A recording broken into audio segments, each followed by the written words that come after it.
tal vez el perdonarnos a nosotros mismos es el gran último paso del arrepentimiento.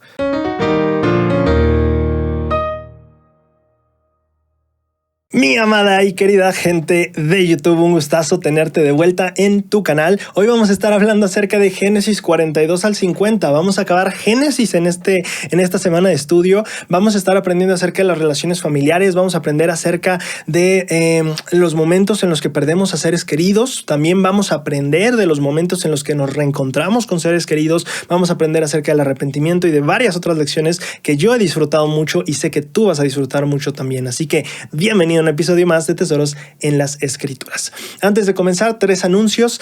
El primer anuncio que doy semanalmente. Esta semana vamos a estar el miércoles en punto de las 7 transmitiendo el episodio de 3 semillas en el que abordaremos el discurso del elder Arnulfo Valenzuela llamado Profundizar nuestra conversión en Jesucristo. Es un discurso que habla de la relación entre la conversión y las escrituras. Yo disfruté mucho el discurso y tiene puntos muy buenos, así que si estás interesado, y espero que lo estés, nos vemos el miércoles en punto de las 7 p.m. aquí en el canal. El segundo anuncio es un festejo, de hecho es una buena noticia, es que YouTube nos escribió en la semana y nos dijo: felicidades, el canal ha llegado a 2 millones de reproducciones o visitas. Y yo dije, wow, 2 millones es bastante. Así que quería tomar el tiempo en este video para agradecerte, para decirte que estoy muy feliz, y no solo por el número, sino por lo que representa. Y representa que las personas están encontrando valor en lo que ofrecemos en el canal, las personas están disfrutando, están encontrando esa utilidad a lo que estamos compartiendo, y que finalmente el propósito del canal al principio siempre fue: vamos a profundizar más en las escrituras y a motivar a la gente a profundizar más en las escrituras, y que ese número simplemente representa que estamos avanzando en eso, y es para mí un logro muy bello que quería compartir contigo y finalmente agradecerte, porque pues sí, finalmente no llegaríamos a lo que estamos llegando sin el apoyo y la fuerza que tú has dado a este proyecto. Así que muchísimas gracias, y este es un festejo para todos nosotros, así que felicidades también a ti por este logro. Muy bien. Ahora, el último y tercer anuncio que quiero dar es algo que tiene que ver con una nueva opción que vamos a abrir en el canal. Es la opción de membresías del canal. Contenido extra a cambio de una suscripción monetaria periódica al mes. Esa es una membresía. Si tú ya sabes qué son las membresías y cómo funcionan, si quieres, ahí está el menú, sáltate a la siguiente sección. Yo voy a tomar un tiempo ahorita para explicar no solo qué son, cómo acceder a ellas. Voy a explicar la razón por la que estamos haciendo esto. Vamos a hablar acerca del destino de los fondos y las expectativas que tenemos al respecto de este nuevo etapa en el canal, ¿vale? Muy bien, primero, explicar qué son. Básicamente YouTube explica las membresías como una manera en la que las personas que les encanta un proyecto o un canal pueden apoyarlo más específicamente y directamente, y por otro lado es una manera en la que el canal puede financiarse mejor para desarrollar mejores contenidos y despegar más el proyecto, ¿vale? Dos mundos encontrándose: gente que quiere apoyar, gente que necesita el apoyo, y simplemente la membresía es la manera de unirlos, ¿vale? ¿Cómo se accede a este tipo de membresías que es contenido extra o exclusivo que vamos a estar ofreciendo? Simplemente al lado del canal de suscribirse, si tú bajas tantito del video, hay un botón que dice suscribirse en rojo. Al lado habrá un botón en los próximos días azul que dirá unirse. En este botón te desplegará las opciones de niveles. Por ahora vamos a estar hablando de una sola suscripción. Creemos que la cantidad fijada a cambio de la suscripción es bastante accesible y moderada y abierta a que las personas puedan decidir, obviamente, si utilizarla o no. Pero básicamente así se obtiene. Tú solo vas al lado de suscribirte, dice unir, le picas ahí, se te despliega la opción y ahí te va a ir guiando poco a poco en los pasos de cómo te puedes convertir en un miembro del canal, ¿vale? Ahora, quiero aclarar las cosas en cuanto a las razones, lo que es y no es la membresía, y el destinamiento, sí, la dirección de los fondos. Ok, en primer lugar, las razones. Creo que hay 3 razones particulares en las que nos enfocamos. La cuestión monetaria, aunque no es la primera, ni la principal, ni la única, sí es una cuestión importante y que sí tiene peso en esta decisión. Desde que abrimos el canal hace 2 años hemos querido hacer proyectos más padres todavía de los que estamos haciendo hasta ahorita. Y sí, de hecho, el plan es que los proyectos siguientes sean tan buenos que de verdad, o sea, Tesoros en las Escrituras, por más que me encante y me disfruto este canal o este proyecto o este programa, la idea es que haya programas que sean mejores, que de verdad tengan una mejor calidad calidad de producción, es que sí, no puedo compartir muchos detalles, pero básicamente la idea es que los siguientes proyectos van a estar mucho mejores y de hecho van a ser más disfrutables. Yo ya me los estoy disfrutando más. Pero sí, el punto es que hicimos una evaluación financiera y nos va a tomar, para poder llegar a financiar esos proyectos, nos va a tomar 4 años a partir de ahora, por lo menos. Es decir, si todo sale muy bien y todo sigue igual y no hay ningún problema en la economía, nos vamos a tardar 4 años en hacerlos. Así que sí, uno de los incentivos fue cómo podemos hacer para llegar a ese punto más rápido, a fin de que no tengamos que esperar 4 años para hacer proyectos que llevamos 2 años ya planeando y queriendo hacer, ¿vale? Entonces sí, la razón económica es una de las razones. La segunda razón, que también es igual de importante, es que desde el principio del proyecto ha habido personas que se me han acercado diciendo: Braulio, a mí me gustaría apoyarte, comprarte algo que podría ayudarte para hacer mejor todavía lo que ya estás haciendo, o, ¿sabes qué?, aportarte económicamente, y yo sé que vas a usar los fondos de la mejor manera. Entonces, pensando en que siempre ha habido algunas personas que están interesadas en apoyar un poquito más el proyecto, dijimos, ok, pues esta opción de las membresías podría justamente abrir la oportunidad para que las personas que deseen apoyar de manera extraordinaria o de manera, o sea, extra o de manera directa al canal, de manera monetaria, pues puedan hacerlo, ¿no? Entonces, la necesidad de capital, el tener personas que ya habían mostrado interesantes, creemos que esas dos son necesidades que pueden resolverse con las membresías. Y en tercer lugar, la razón por la que queremos hacerlo de las membresías fue porque siempre quitamos cosas a los videos. Es muy común que estemos quitando cosas, ya sea en el proceso de hacer el guión, porque no encuadra en el guión, ya sea en el proceso de antes de grabar el video, cuando revisamos el guión, y a veces he llegado a tachar secciones completas porque no va a dar tiempo, o siento que ya no es tan relevante en el guión después de verlo en su totalidad, y a veces incluso en la postproducción llegamos a quitar cosas en la edición de los videos. Yo he llegado a quitar hasta 18 minutos de un video, y yo sé que algunos de ustedes me han dicho, yo estoy totalmente de acuerdo: Braulio, no le quites, compártenos, y totalmente de acuerdo. Sin embargo, el problema es que no todos se avientan un video de 2 horas, y eso también perjudica al canal porque le limita cierto crecimiento a ciertas audiencias que no se van a aventar un video de 2 horas. Yo estoy sumamente agradecido y me llena de humildad y amor el corazón cuando las personas... saludos, Lady, escriben cosas como: hey, yo me voy a aventar este video de 2 horas. De verdad que se aprecia mucho y lo aprecio, y cuando sigan saliendo así de largos, así se van a subir. Sin embargo, siempre y constantemente les estamos quitando partes a los videos, y eso de por sí se está perdiendo y se estaba tirando o borrando del disco duro, o pues ya se acaba el guión y ya pues se tiró a la basura. Entonces dije: oye, pues tenemos material extra que no usamos, como un detrás de cámaras o escenas eliminadas. Tenemos una necesidad de financiamiento y aparte tenemos gente que ha querido apoyarnos. ¿Por qué no juntamos esas 3 y lo hacemos una membresía, y entonces nos ayudamos a financiarnos más rápido a estos proyectos que queremos hacer? La gente que ha querido apoyarnos tiene la oportunidad de hacerlo, y aparte podemos compartir con la gente otras cosas que ya no encajaron por tiempo, por espacio, porque a veces la investigación ya fue más tardía, y pensamos que la membresía es una excelente opción para hacerlo. En esta cuestión quiero aclarar tiene que quedar muy claro qué es y qué no es lo que se va a poner en la membresía o como exclusivo. La idea no es cambiar nada de lo que hemos hecho. Los videos van a seguir exactamente igual. Vamos a seguir trabajando, desvelándonos y a veces trasnochando para poder entregar estos videos. Eso va a seguir igual. Nuestra entrega y compromiso a estos videos y al programa de Tesoros en las Escrituras, 3 Semillas y otro que esperamos abrir este año, sigue el compromiso igual. Queremos que la gente tenga disponible contenido que no cueste, que pueda verlo, que pueda disfrutarlo y que le ayude a aprender más sobre las Escrituras y que lo motive a estudiar más las Escrituras. Eso va a seguir siempre igual. Tienes que pensar esto como los DVDs de tus películas favoritas, cuando los vendían como el DVD doble, ¿sabes? Que el segundo DVD venía con escenas eliminadas, con detrás de cámaras. Tienes que pensar en esto de esta manera. No es que estemos quitando cosas a los videos, eso jamás va a suceder. Es que de por sí ya quitábamos cosas, y entonces esas las vamos a dejar disponibles para algunas personas que quieran verlos y que quieran aportar al proyecto. Entonces no se debe de pensar como que estás perdiendo o que estamos perdiéndonos algo al no estar inscritos en la membresía. Más bien, de por sí ya nos hemos perdido de mucho al ver los videos porque cosas siempre se han eliminado. Ahora estamos dando el acceso para que algunas personas que quieran y tengan la posibilidad pues puedan verlos y apoyar al proyecto, ¿vale? Entonces no es quitar, sino añadir, ¿vale? Una opción. Y la cuarta, no es cierto, la tercera, ¿a dónde van esos fondos? Como yo lo dije, tiene que ver con los proyectos siguientes, así que después de impuestos no se va a tocar nunca ese dinero para operaciones actuales ni para nada de lo que actualmente acontece en el canal, sino que se va a reservar específicamente para los proyectos siguientes, para la compra del equipo y las operaciones del siguiente, los siguientes proyectos de video que queremos hacer. Sí, esa es la respuesta. Sí, ya me acordé. Afortunadamente YouTube te desglosa muy bien te separa muy bien esas cantidades, entonces vamos a tener una estricta medida o política en cuanto a cómo se van a manejar esos fondos, también para que sepan ustedes transparentemente que no es como de, Braulio quiere agarrar dinero para él, es como no, es para comprar la cámara que queremos ocupar, es para comprar esto, para poder armar el set como queremos hacerlo, es como... Es next level lo que vamos a hacer, entonces sí, necesitamos más financiamiento del que hoy tenemos. Ahora, una última cosa que es importante entender, no esperamos, y esto no es una... bueno, sí se invita a la gente que pueda y que tenga la oportunidad y que le nazca el unirse al canal como miembro, adelante, y se agradecerá muchísimo. Sin embargo, no es la expectativa que todos lo hagan. Entendemos que uno, habrá personas que no tengan la posibilidad. Dos, habrá personas que no le vean el motivo. Y tres, otras que no tengan el interés. Y está perfectamente bien.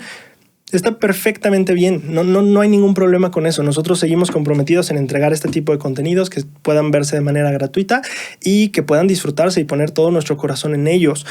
No esperamos que todos se vuelvan miembros del canal. Agradecemos muchísimo a las personas que vayan a volverse miembros del canal y vayan a tener estos contenidos extra, nos ayuden y nos den de su apoyo, les nazca el corazón y podamos financiarnos más rápido para otros proyectos. Lo agradecemos muchísimo.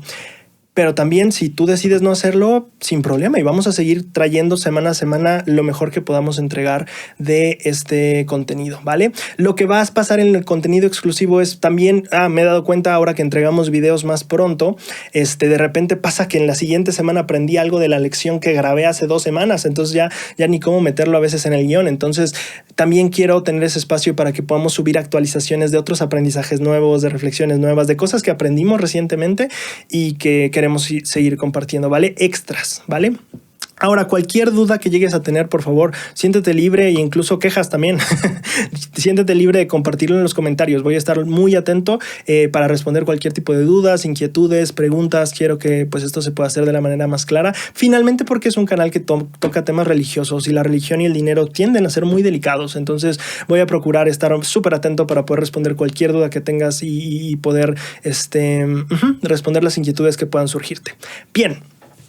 Ahora, ya después de que expliqué todo esto, vamos a hablar de la lección y de lo que tenemos preparado para hoy. Estoy muy satisfecho con lo que aprendí esta semana, o sea, muy feliz de lo que aprendí esta semana. Fueron lecciones muy padres sobre el arrepentimiento, sobre el enfoque, sobre la expiación. De verdad, fue muy padre el guión. Estoy muy enamorado del guión de hoy y estoy muy emocionado de poder compartirlo contigo. La verdad, estoy un poco intimidado porque los aprendizajes siento que fueron bastante buenos y que me va a costar mucho transmitir lo que el espíritu me hizo sentir y aprender esta semana, y espero de verdad que pueda ser de lo mejor posible para que tú tengas la oportunidad de aprender como el espíritu también me ha enseñado a mí esta semana, ¿vale?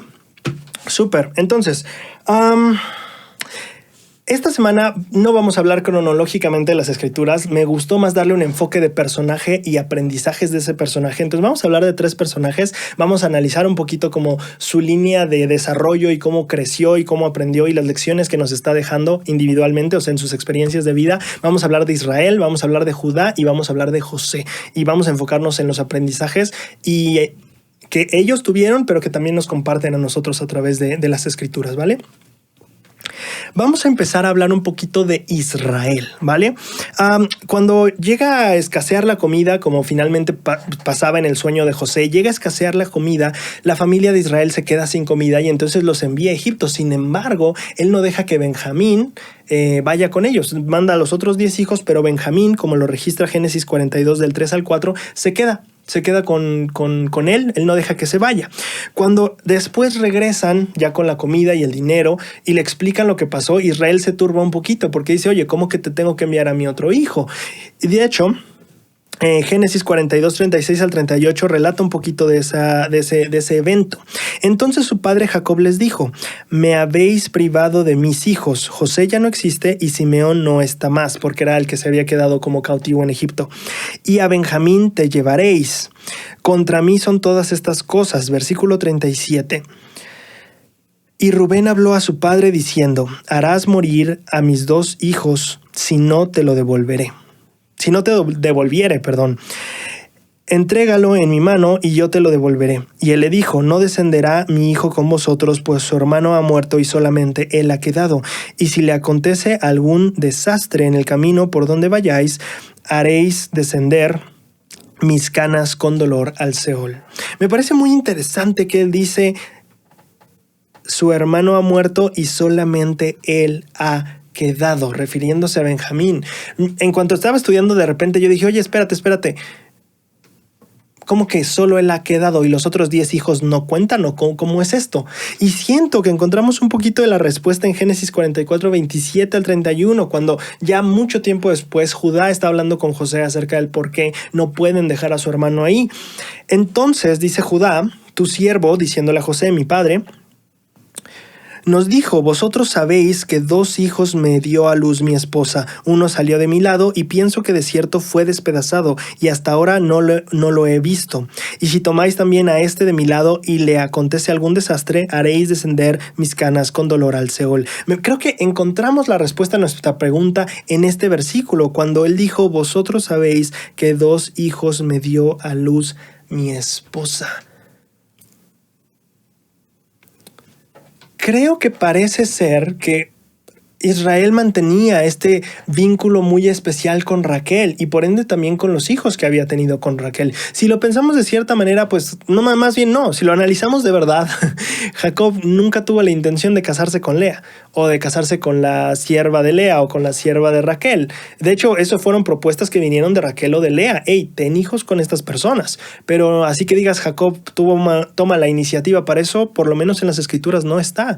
Es esa parte, no se describe así. Entonces tenemos un momento en el que Jacob realmente quería a Raquel como esposa, trabajó 7 años, le dieron a alguien más, trabajó 7 años, etcétera, pero finalmente realmente la familia que él buscaba tener era una familia con Raquel.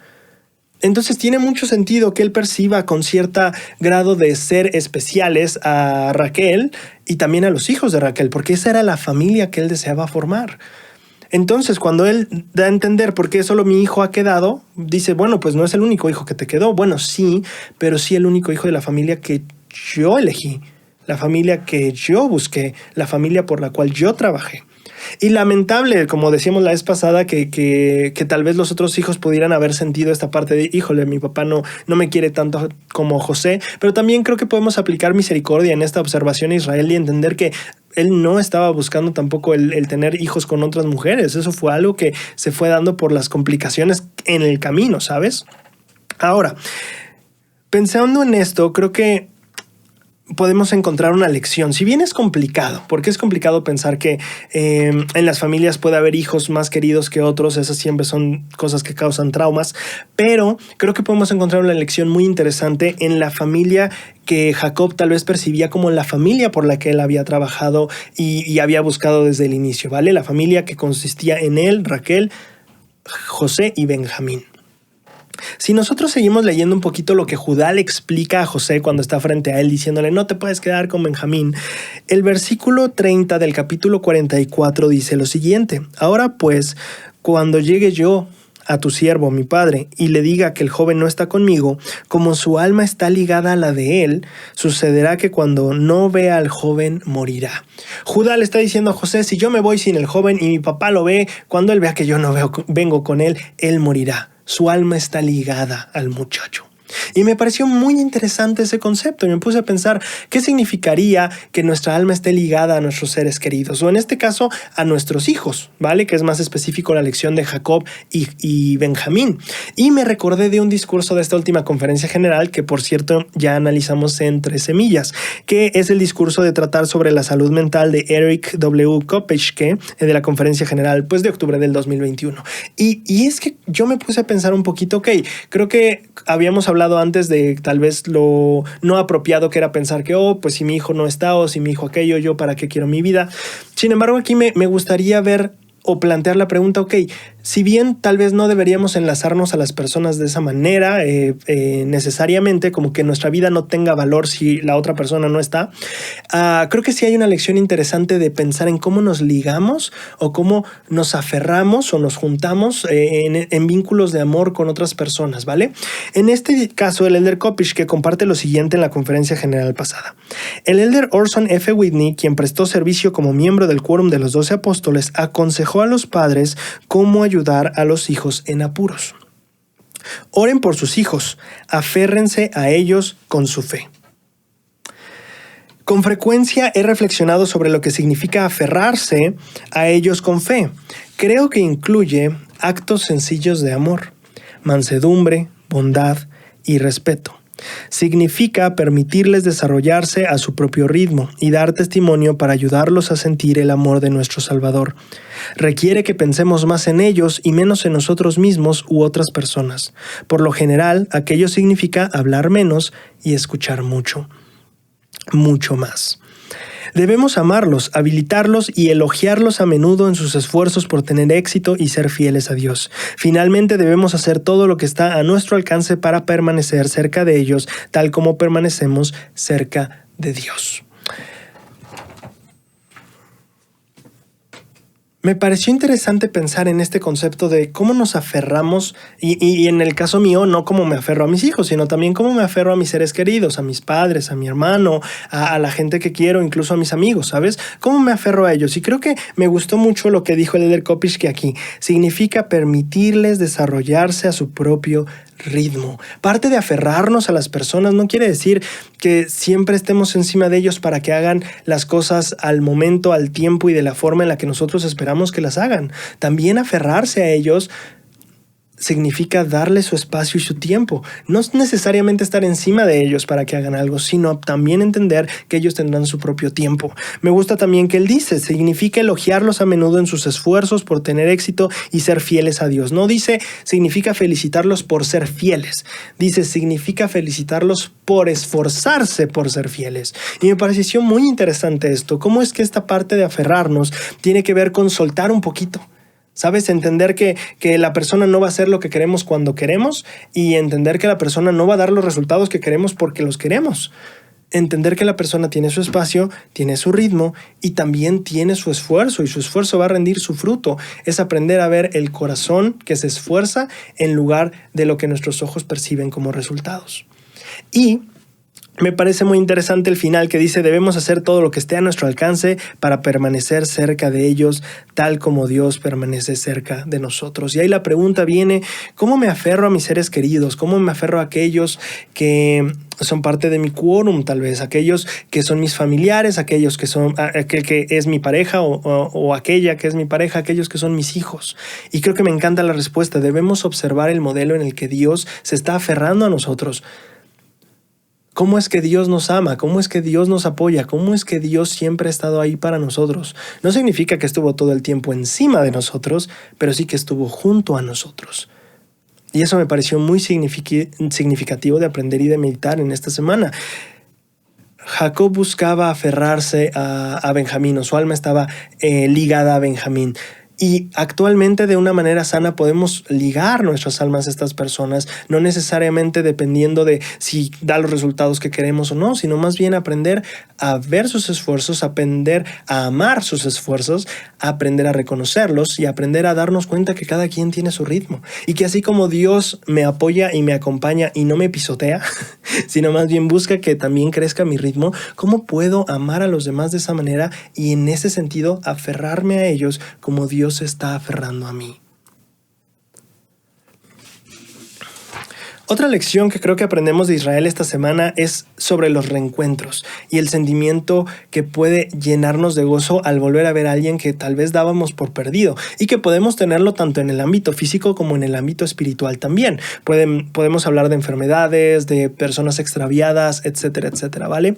Entonces, Génesis 45 del 25 al 28 dice, y subieron de Egipto y llegaron hasta la tierra de Canaán. Aquí ya estamos en el punto en el que los hermanos de José saben que que José está vivo, que José está en Egipto, y regresan a contarle a su papá. Y entonces vuelven con Jacob y le dieron las nuevas diciendo: José vive aún y él es señor de toda la tierra de Egipto. Y su corazón desmayó, pues no les creía. Y ellos le contaron todas las palabras de José que él les había hablado. Y viendo Jacob los carros que José enviaba para llevarlo, el espíritu de Jacob, su padre, revivió. Claro, ¿no? Si me envían a mí unos 7 coches, también yo revivo bastante. Es una mala broma. Bueno, entonces el punto es, Israel dijo: basta, José, mi hijo, vive todavía, iré y le veré antes de que yo muera. Claro está de que Israel no es que se animara simplemente por los coches de manera monetaria, ¿verdad? Parece ser que Israel nota que están hablando en serio, que no es broma. O sea, ¿de qué otra manera traerían todos estos carros, no? Salvo que José, justamente siendo señor de Egipto, les mandara todo esto. Entonces, parece ser que Jacob o Israel, ya entrado en años, una persona que a veces no va a aguantar cierto tipo de viajes, ¿no? Dice: no, lo tengo que ver. Si esto es verdad, yo tengo que verlo por lo menos una vez más antes de morir. Ya no tengo fuerzas para hacer viajes largos, pero este viaje lo tengo que hacer. Entonces, Génesis 46 del 28 al 30 relata ese encuentro. Jacob envió a Judá delante de sí a José para que viniese a ver a Gosén, y llegaron a la tierra de Gosén, y José unció su carro y fue a recibir a su padre Israel a Gosén. Perdón, dije Gosén, es Gosén. Y se manifestó a él y se echó sobre su cuello y lloró sobre su cuello largamente. Entonces Israel dijo a José: muera yo ahora, ya que he visto tu rostro, pues aún vives. Pensé mucho en tal vez la angustia que pudo haber sentido Israel durante todos estos años, finalmente porque, ¿sabes? O sea, es este sentimiento de incertidumbre, porque finalmente sí, me dieron la túnica, traía sangre, pero ¿qué le pasó? ¿Dónde está? O sea, lo único que tengo es túnica y sangre, ni siquiera sé qué le pasó. O sea, la incertidumbre de no saber qué pasó es de lo más complicado, ¿sabes? Es como cuando los papás no se duermen hasta que tú llegas. Yo me acuerdo que de joven decía, es que mi papá decía, ¿no? Como es que llega a tal hora, es que no me voy a dormir hasta que llegues. Y yo decía, pero pues duérmete, o sea, ¿qué es lo que te impide dormir si yo no llego? Pero con el tiempo aprendí que es justamente esta pequeña incertidumbre, o esta gran incertidumbre, o esta angustia en cuanto a no sé si ya llegaste con bien. Y eso puede quitar bastante el sueño. Y siento que es un poquito similar a lo que Jacob pudo haber experimentado. ¿Sabes? Porque hasta cierto punto, si tu hijo fallece y puedes velarlo o como sea el método de sepultura, etcétera, que vayas a llevar a cabo, el acto de sepultarlo es parte de cerrar este ciclo, de entender, mi hijo partió y aquí está su cuerpo y podemos hacer memoria de él, honrarlo y enterrarlo debidamente.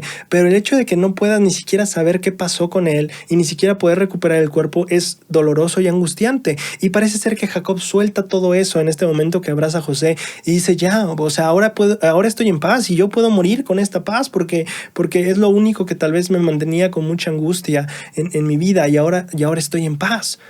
Y pensando en este momento de Jacob, no pude evitar recordar una historia que me pareció fascinante, que quiero compartir, que ha sido de las historias que ha tocado mi corazón y una vez la leí y no he podido olvidarla.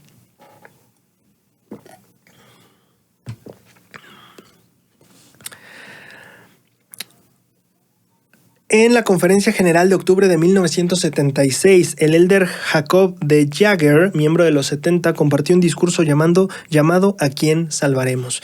En ese discurso relató lo siguiente.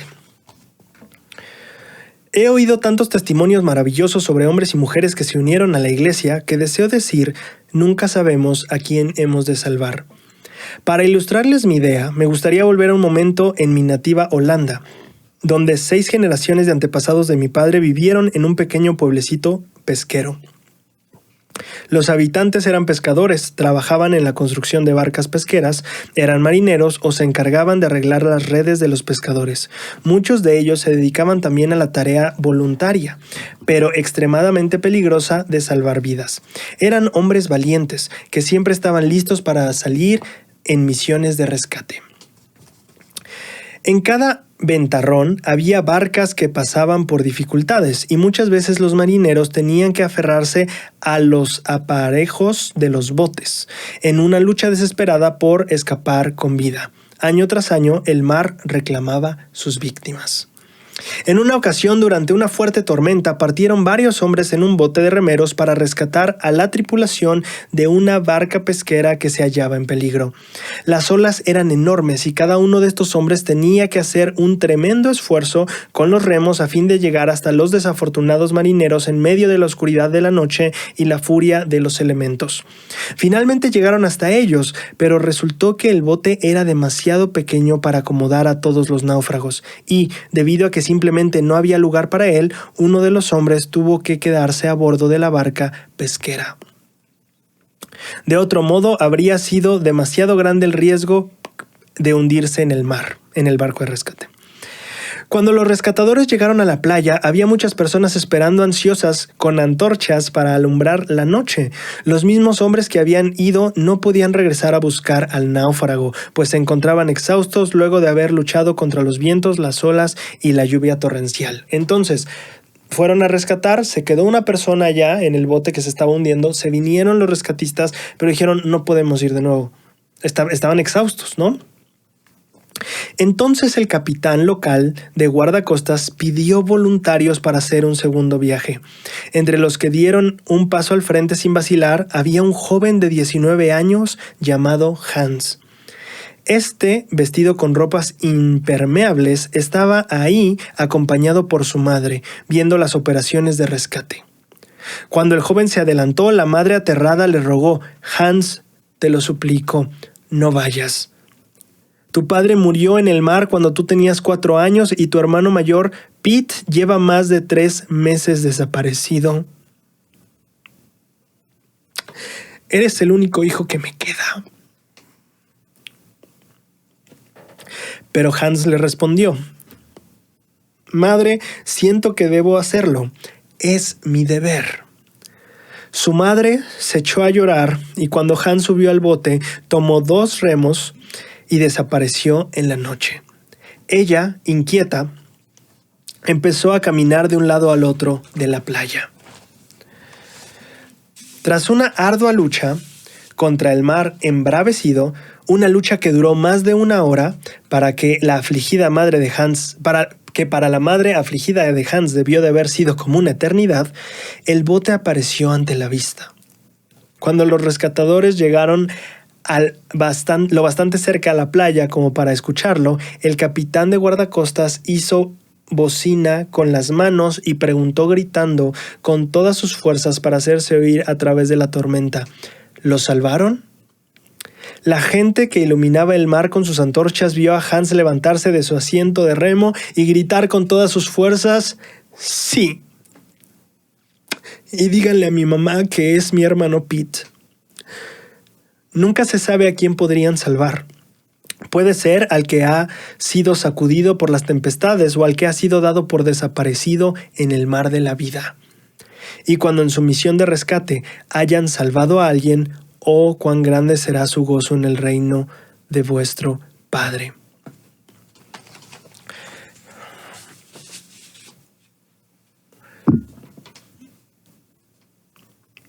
De alguna manera, los paralelismos me parecen significativos. Es el único hijo que me queda, decía Jacob. Eres el único hijo que me queda, decía la mamá de Hans. Tengo que hacer este viaje, dijo Jacob. Tengo que hacer este viaje. Siento que debo hacerlo, dijo Hans. Muchas ocasiones en nuestra vida podemos aplicar esto a la parte misional en general en cuanto a ir a una misión, en la parte general familiar en cuanto a quiero ayudar a este familiar en cuestiones del evangelio. Pero me parece muy interesante o muy sublime. Voy a cambiar esa palabra. Me parece muy sublime estos 2 reencuentros. Tal vez dimos por perdido a alguien. Tal vez papá falleció, náufrago, y tu hijo Pete está perdido por 3 meses y estás con la angustia de no saber ni qué le pasó. Tal vez como Israel pasaron 20 años sin que supieras nada más que lo que suponemos que le pasó y que jamás pudimos saber porque solo tenemos una túnica y sangre. Pero finalmente llegan estos momentos en nuestra vida donde puede haber reencuentros, donde tal vez la esperanza de Hans no debió perderse, donde ese sentimiento que nos impulsaba a hacer algo no debía dejarse de alto, no debía perderse la esperanza en que algo bueno podría salir de ese esfuerzo. Tal vez la fe de Jacob, que aún en gran edad dijo, voy y hago ese viaje, aunque estoy bien grande, voy y hago ese viaje porque tengo esperanza de ver a mi hijo. Y tal vez la esperanza no sea tan tangible de que podamos decir, si voy en este viaje voy a lograr esto, o si voy a esta misión voy a lograr convertir a tantas personas, o si hago este esfuerzo con este familiar voy a lograr tal por cual cosa. Tal vez sean esfuerzos pequeños como los que Hans tuvo que hacer, o esfuerzos, no pequeños, quise decir cuyo resultado desconozcamos. Jacob sabía que si iba a ver a su hijo, pero Hans no sabía qué le deparaba ahí. Hans pudo haber muerto en ese viaje y ni siquiera sabía por qué estaba yendo. Entonces es muy interesante saber que al momento de hablar de reencuentros, al momento de hablar de reconciliaciones, al momento de darnos cuenta que no deberíamos de dar por perdido, es importante recuperar la fe y la esperanza para seguir adelante. A veces con una esperanza muy fija en algo que sabemos que es muy posible que pase, pero a veces en algo que no sabemos que pueda pasar. La fe obra de esas dos maneras, sabiendo lo que puede pasar, pero también creyendo en que algo bueno saldrá aunque no tengamos ni idea de qué es. Pero muchas veces se necesitará justamente esa fe para avanzar en ese trayecto. Debemos recordar que aunque a veces hayan pasado años de desolación o que a veces hayan pasado momentos de incertidumbre, podemos confiar en que algo bueno depara el futuro. Como diría el Elder Holland, Jehová hará maravillas por vosotros mañana. Ahora, ¿qué pasa cuando esas maravillas no suceden? ¿Qué pasa cuando tal vez José no estaba vivo? ¿O qué pasa, en nuestras propias vidas, ¿sabes? ¿Qué pasa cuando Hans va y regresa y realmente no lograron hacer nada? ¿Qué pasa cuando damos por perdido porque sabemos que ya está perdido? A veces podemos negarnos a eso, pero debemos de plantearnos qué pasa cuando no logramos encontrar a la persona que queríamos. O en palabras y términos de vida mortal, ¿qué pasa cuando tratamos de encontrar entre los vivos al que ya ha fallecido? ¿Qué pasa cuando nuestra respuesta es nuestros días han sido malos? Como cuando Jacob fue preguntado por Faraón, ¿cuántos años tienes? Y Jacob respondió, pues tengo pocos, pero han sido malos mis días. Y malos hablamos de aflicciones, de tristeza, de dolor. Creo que es muy interesante. Es muy raro que cuando alguien te pregunta cuántos años tienes, le respondes, tengo 5 años y han sido pero bárbaros, terribles. Oye, tengo 30 años, pero han sido malos. Regularmente nadie va a responder eso. Es muy interesante pensar en lo que finalmente podía estar afligiendo a Jacob, ¿sabes? Y aunque ahora había encontrado a José, eso no necesariamente hacía que los años de angustia se borraran de la nada. Parece ser que Jacob reconocía así, ahorita podemos estar felices, estoy con José, con Benjamín, estamos casi todos. Tal vez ya no está Lea, tal vez ya no estaba Raquel, pero estamos. ¿Cuál es el punto? Que creo que Jacob reconocía que muchos años no fueron tan sencillos, que todos esos años de angustia, pensando que José había fallecido y había partido, seguían siendo años de angustia en su historia, seguían siendo años de angustia en su vida. Parece ser que vemos aquí a esta parte de Jacob que reconoce el sufrimiento de su vida. Aunque ahora podamos decir está bastante contento, tal vez no los años anteriores. Dice Génesis 47, 30 al 31. Cuando habla José y Jacob le dice, cuando duerma con mis padres me llevarás de Egipto y me sepultarás en el sepulcro de ellos. Y José le respondió, yo lo haré como tú dices. Y Jacob o Israel le dijo, júramelo. Y José se lo juró. Entonces Israel se inclinó sobre la cabecera de la cama. Me parece muy interesante que Jacob ya estaba en estos últimos días y expresa uno de sus últimos deseos. Quiero que me lleves de aquí. Cuando yo fallezca, no me dejes aquí. Yo quiero irme a donde está mi familia enterrada. Ahí quiero estar. Entonces vemos también que los días de Jacob, si bien ya habían sido un poco de feliz reencuentro y todo eso, finalmente ya estaban llegando a su fin. Y los sentimientos pueden estar hacia todas direcciones en un momento en el que la vida se está terminando. Vemos a un Israel cansado que expresa un deseo importante y tal vez parece decir, es lo único que quiero. Solo necesito que me prometas esta cosa, júrame esta cosa. No solo me digas que la vas a hacer, jura que la vas a hacer. Y una vez dicho, se recuesta y descansa otra vez. Parece un Israel ya cansado, ya en las últimas etapas de su vida. Después de las instrucciones finales que Jacob le da a sus hijos en Génesis 49, hay una que me llamó mucho la atención y es Génesis 49, 29. Les mandó luego y les dijo: yo voy a ser reunido con mi pueblo. Sepultadme con mis padres en la cueva que está en el campo de Efrón, el Eteo.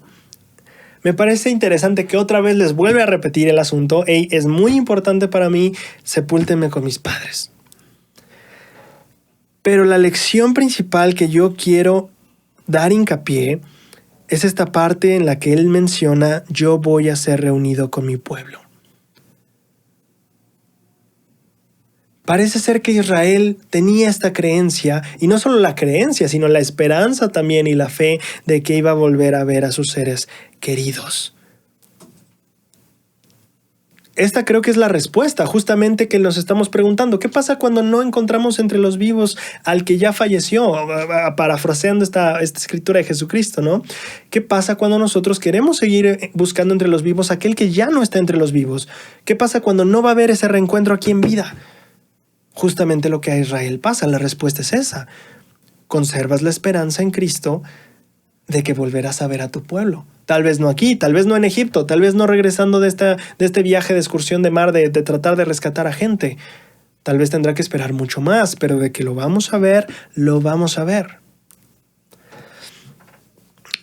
Investigando un poquito yo acerca de la separación que podemos tener con nuestros seres queridos en este momento, como el presidente Nelson lo menciona o lo llama las puertas de la muerte, me encontré con un mensaje bastante interesante de Eber J. Grant. De hecho, en los libros de enseñanzas de los presidentes de la iglesia, el libro de Eber J. Grant, en el capítulo 5 justamente habla acerca de la muerte. Y quiero compartirte algunas cosas que aprendí ahí que me gustaron muchísimo. Cuando el presidente Grant hablaba del dolor que se sentía por la muerte de seres queridos, lo hacía con la comprensión que nace de la propia experiencia. Además de su hijo Eber, la muerte le arrebató a otros 6 familiares inmediatos. Perdió a su papá cuando tenía 9 días de nacido, y en 1893 falleció su esposa Lucy a los 43 años de edad tras haber luchado 3 años con una penosa enfermedad. 2 años después falleció su único otro hijo varón, Daniel Wells Grant, a los 5 años de edad. En 1908, poco después de que el presidente Grant y su esposa Emily hubieran terminado una misión en Europa, el cáncer de estómago cobró la vida de Emily, su segunda esposa.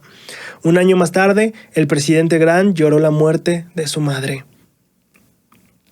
Y en 1929, 11 años después de haber sido apartado como presidente de la iglesia, falleció su hija Emily a los 33 años de edad. En primer lugar, no tenía ni idea de todo esto que había pasado el presidente Grant. Creo que es un buen momento de pararnos un poquito y decir, oye, aquí hay cosas importantes en la vida del presidente Grant, cosas que sufrió, que por lo menos yo no estaba enterado. Y me pareció... me conmovió mucho el corazón el escuchar de estas cosas que había vivido el presidente Grant. El presidente Grant sintió profundamente la pérdida de esos seres queridos. Durante la enfermedad de Lucy, su esposa, él escribió en su diario personal: Lucy piensa que no se va a mejorar. Hoy hemos conversado seriamente y los dos hemos derramado lágrimas al pensar en la posibilidad de nuestra separación. No puedo evitar temer que su vida no se salvará. Parece ser que así como Jacob había experimentado la muerte de algunos de sus hijos, o más bien en este caso pensó en la muerte de sus hijos con José, que no fue real, no pasó, pero él lo creyó así, que también experimentó la muerte de Raquel, la muerte de Lea. Parece ser que el presidente Grant estaba bastante familiarizado también con estos sentimientos de qué se siente perder una esposa, qué se siente perder a un hijo, qué se siente perder a tu madre al año siguiente y qué se siente tener todo esto, ¿sabes? Entonces, hay lecciones importantísimas que el Elder Grant nos enseña con respecto a este tema, que fue un tema, pues en su vida recurrente, ¿sabes? En ese mismo manual, en la página 49, dice lo siguiente: el presidente Grant compartió, y este es un relato muy personal y hasta yo consideré muy sagrado cuando lo leí. Estamos leyendo la experiencia de un profeta hablar sobre el fallecimiento de su esposa. Y tal vez eso nos ayude a entender un poco más a Jacob, ¿sabes? Y por qué Jacob diría: mis días han sido de dolor. El presidente Grant compartió: alrededor de una hora antes de que mi esposa falleciera, reuní a los hijos o a nuestros hijos en su habitación y les dije que su madre estaba muriendo y que se despidieran de ella. Una de las niñas de 12 años, la edad a la que uno se convierte en mujer joven, me dijo: papá, no quiero que mi mamá muera. He estado contigo en el hospital en San Francisco durante 6 meses y cada vez que mamá corría peligro, tú le dabas una bendición. Y ella se sentía aliviada del dolor que padecía y se quedaba plácidamente dormida. Quiero que le impongas las manos y la sanes. Elder Grant escribe: le dije a mi hija pequeña que a todos nos llega la hora de morir y que, muy dentro de mí, estaba seguro de que la hora de su madre de irse de esta vida ya había llegado. Tanto ella como los demás niños salieron de la habitación.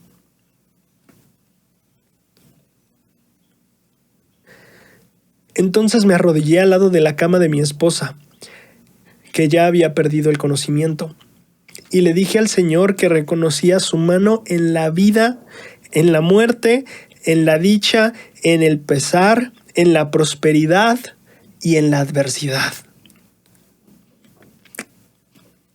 También le dije que me faltaban las fuerzas para verla morir. Al cabo de una hora, mi esposa falleció.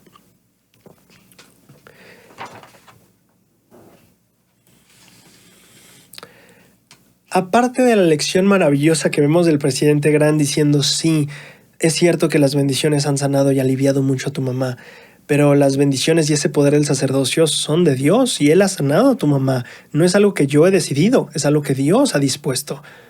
Y en ese mismo asunto, pues viene aquí la parte de la voluntad de Dios en el tiempo de la muerte de tu mamá. Y aquí viene esta lección que sí creo que es muy interesante. Él dijo que ora y le dice al Padre Celestial: reconozco tu mano en vida y en muerte.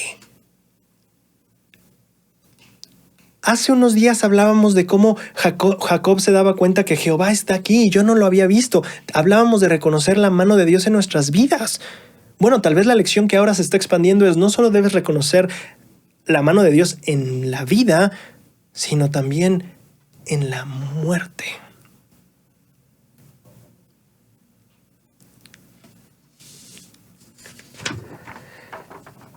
El presidente Grant continúa: hice entrar a los niños de nuevo en la habitación. Mi hijo de casi 6 años lloraba desconsoladamente. La pequeña de 12 años, la chica que le había pedido la bendición, tomó a ese niño entre sus brazos y le dijo: no llores, Ever. Después de que salimos de esta habitación, la voz del Señor desde los cielos me dijo: con la muerte de tu mamá se cumplirá la voluntad del Señor. Tal vez en la iglesia y en nuestra experiencia en el discipulado hemos aprendido bastante acerca de reconocer la mano de Dios en nuestras vidas. Pero ¿qué hay de reconocerla en nuestra muerte? Hemos aprendido a reconocer la influencia y la mano de Dios en nuestras familias y la vida de nuestros familiares. Pero ¿qué hay de reconocer la mano de Dios incluso en el fallecimiento de nuestros familiares? Y es una idea fuerte, pero tal vez nuestro entendimiento de la mano de Dios en nuestra vida no estaría completa sin el entendimiento de su mano en nuestra muerte también. La lección que parece ilustrar aquí es aprender a confiar en el Señor y en sus designios, aprender a ver su mano ayudándonos en este trayecto mortal, pero también llevándonos a la siguiente etapa. La lección presente es: aprende a reconocer a Dios no solo en vida, sino también en muerte.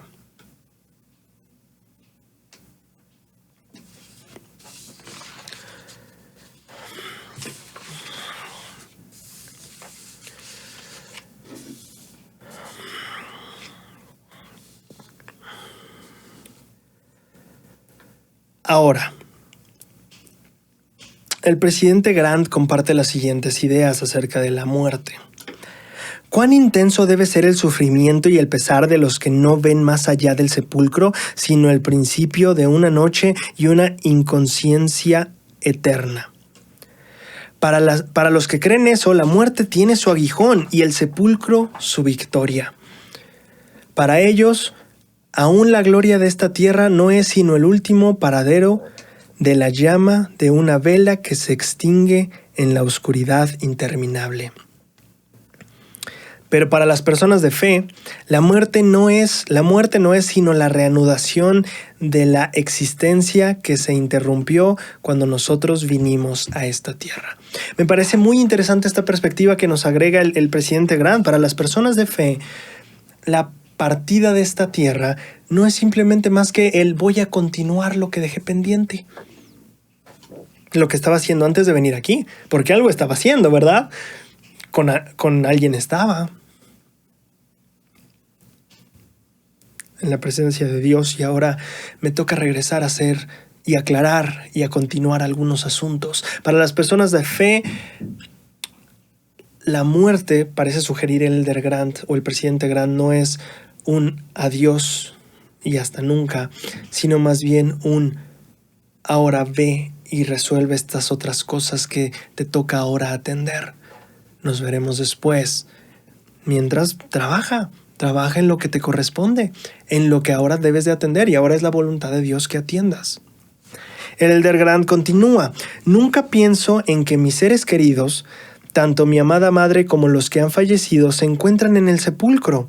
Me regocijo por las personas con las que se relacionan. Me regocijo por las personas con las que ellos se relacionan y por el placer que sienten al reunirse con sus seres queridos en el más allá. Tal vez esa es la pregunta, o más bien la respuesta a nuestra pregunta. ¿Qué hacemos cuando seguimos insistiendo y queriendo buscar entre los vivos al que está muerto? Bueno, tal vez lo mismo que hace el presidente Grant. Entender que la voluntad de Dios está involucrada en el proceso, que la mano de Dios no solo se debe observar en nuestra vida, sino también en nuestra muerte, no solo en la vida de nuestros familiares, sino también en la muerte de los mismos. 2. Entender que la partida de esta vida no es necesariamente un adiós, sino más bien un tengo que atender algunos asuntos en el otro lado. Y finalmente, entender, obtener este regocijo por las personas con las que se relacionan, por el placer que sienten al reunirse con sus seres queridos en el más allá. Piensa en Jacob, no dice quiero estar sepultado junto a mi papá. ¿No es claro pensar que extrañaba a su padre también? Quiero estar donde sepultaron a mamá y a papá. Quiero estar con mamá y papá. Cuando partieron también los he extrañado y los he extrañado todo este tiempo. Y ahora voy a verlos. Tal vez el deseo de estar sepultados junto a ellos es simplemente un reflejo de su gran anhelo de estar por fin junto a ellos una vez más. Y por supuesto que ese deseo también se extendería a Raquel, su esposa. Tal vez entendiendo estas tres cosas podría ayudarnos a navegar mejor y no necesariamente a que ya no se sienta dolor, repito, a navegar mejor. El dolor que se siente cuando un ser querido parte. 1, entender que así como en vida, en muerte también se puede observar la mano de Dios. 2, entender que no es una despedida, sino un tengo que ir a resolver asuntos pendientes. Y 3, entender el gozo que ellos tendrán al reencontrarse con seres queridos, el volver a ver a aquellos que han extrañado, o en las palabras de Jacob, voy a ser reunido con mi pueblo.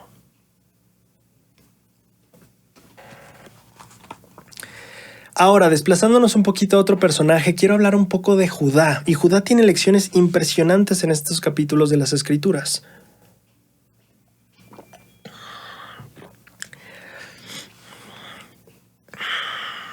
Empecemos hablando del momento en el que Jacob les dice, no quiero que se lleven a Benjamín. Tenemos que regresarnos un poquito en la historia. Cuando Jacob les dice, no quiero que se lleven a Benjamín, ya trajeron comida, pero no se lo van a llevar, no podemos hacer eso, y tratan de convencerlo. Judá es una de las personas que habla con él y le dice, envía al joven conmigo y nos levantaremos e iremos a fin de que vivamos y no muramos nosotros. Y tú y nuestros niños... a fin de que no moramos nosotros, ni tú ni nuestros niños.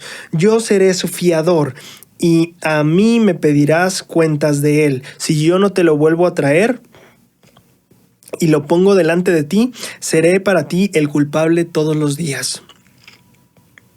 Pues si no nos hubiéramos demorado, ciertamente ahora hubiéramos ya vuelto 2 veces. Entonces Israel, su padre, le respondió, pues si así es... pues que así es, hacedlo.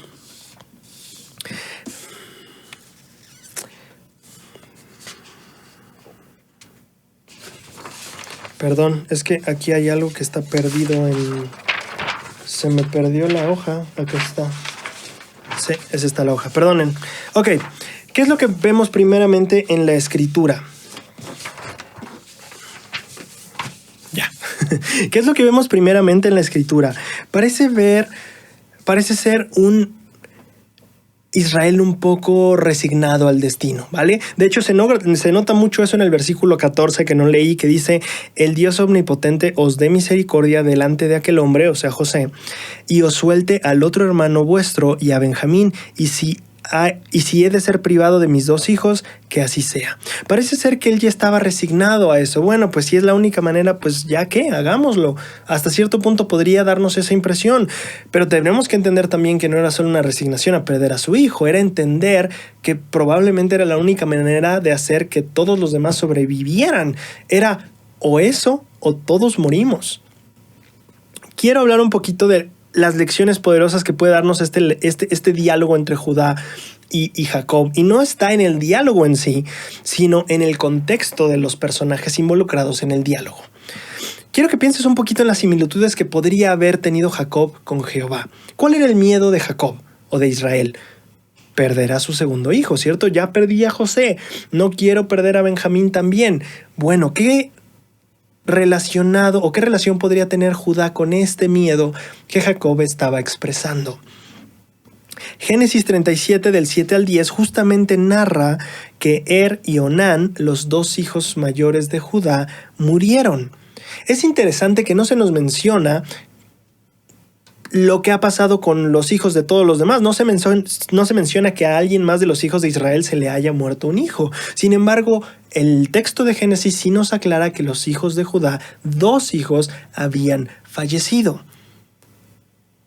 Y aquí parece ser que hay algo que tiene que ver con la cantidad de 2 en cuestión de los hijos. De hecho, si te pones a pensar un poquito, unos versículos atrás en Génesis 42:37, justamente Rubén le dice, oye, si nosotros vamos y no regresamos con Benjamín, tú puedes quitarle la vida a mis 2 hijos. Yo te entrego a mis 2 hijos, ¿no? Parece ser que había algo de particular en esta asociación de 2 hijos. Y si nos ponemos a pensar en ligar unos puntos en ese sentido, podemos pensar, a ver, espérate. El asunto está en 2 hijos, porque Rubén ofrece 2 hijos, Jacob temía perder 2 hijos, y la persona que está hablando ahora con Jacob es una persona que ha perdido 2 hijos. Probablemente si nos ponemos a pensarlo de esta manera, la pena de Judá superaba la desesperación que podría haber en estos otros 2 personajes, tanto en Rubén como en Jacob. Rubén tal vez estaba tan consciente de que si no hacían algo morirían todos, que estuvo dispuesto a decir, sabes, yo te doy a mis hijos, y en esta desesperación estuvo dispuesto a ofrendarlos, ¿no? O a ponerlos en la mesa de la cuestión, ¿no? Y Jacob temía perder a su segundo hijo, pero parece ser que Judá no solo temía, sino que ya le había ocurrido. Judá parece ser que el dolor que él podría experimentar ahora podría sobrepasar los temores que Israel tenía de perder a 2 hijos. Y cuando vemos esto de esta manera, podemos pensar un poquito en por qué Judá recibió la aprobación de su padre, perdón. Y claro, por supuesto podríamos decir, su papá sabía que no había de otra, tenía que dejar a Benjamín ir o todos iban a morir. Pero qué interesante es que es después del diálogo con Judá que él acepta.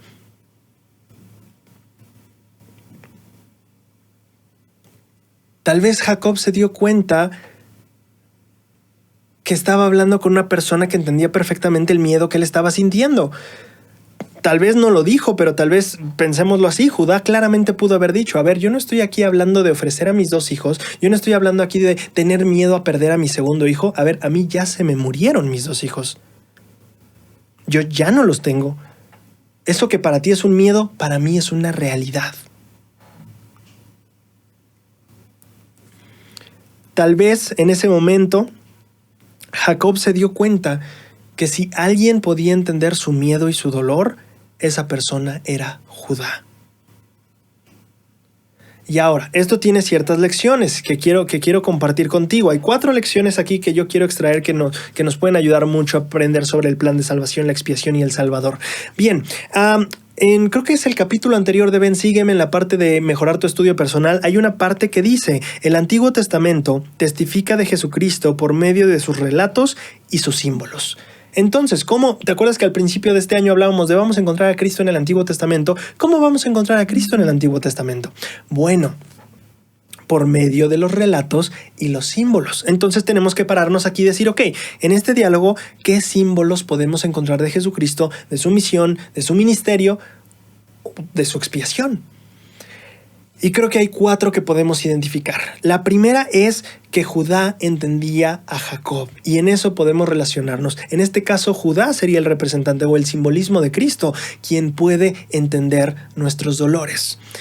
Almas 7, 11 al 12 registra, y él saldrá sufriendo dolores, aflicciones y tentaciones de todas clases, y esto para que se cumpla la palabra que dice, tomará sobre sí los dolores y las enfermedades de su pueblo, y tomará sobre sí la muerte para soltar las ligaduras de la muerte que sujetan a su pueblo, y sus debilidades tomará él sobre sí, para que sus entrañas sean llenas de misericordia, según la carne, a fin de que según la carne sepa cómo socorrer a los de su pueblo, de acuerdo con las debilidades de ello.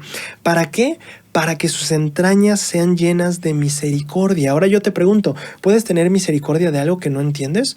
¿Puedes tener misericordia de un problema que no entiendes? Regularmente todo lo contrario. Cuando vemos a alguien que tiene un problema que nos parece insignificante, o sea que no lo entendemos, regularmente tenemos nada de misericordia y todo de prejuicios sobre los problemas de otra persona.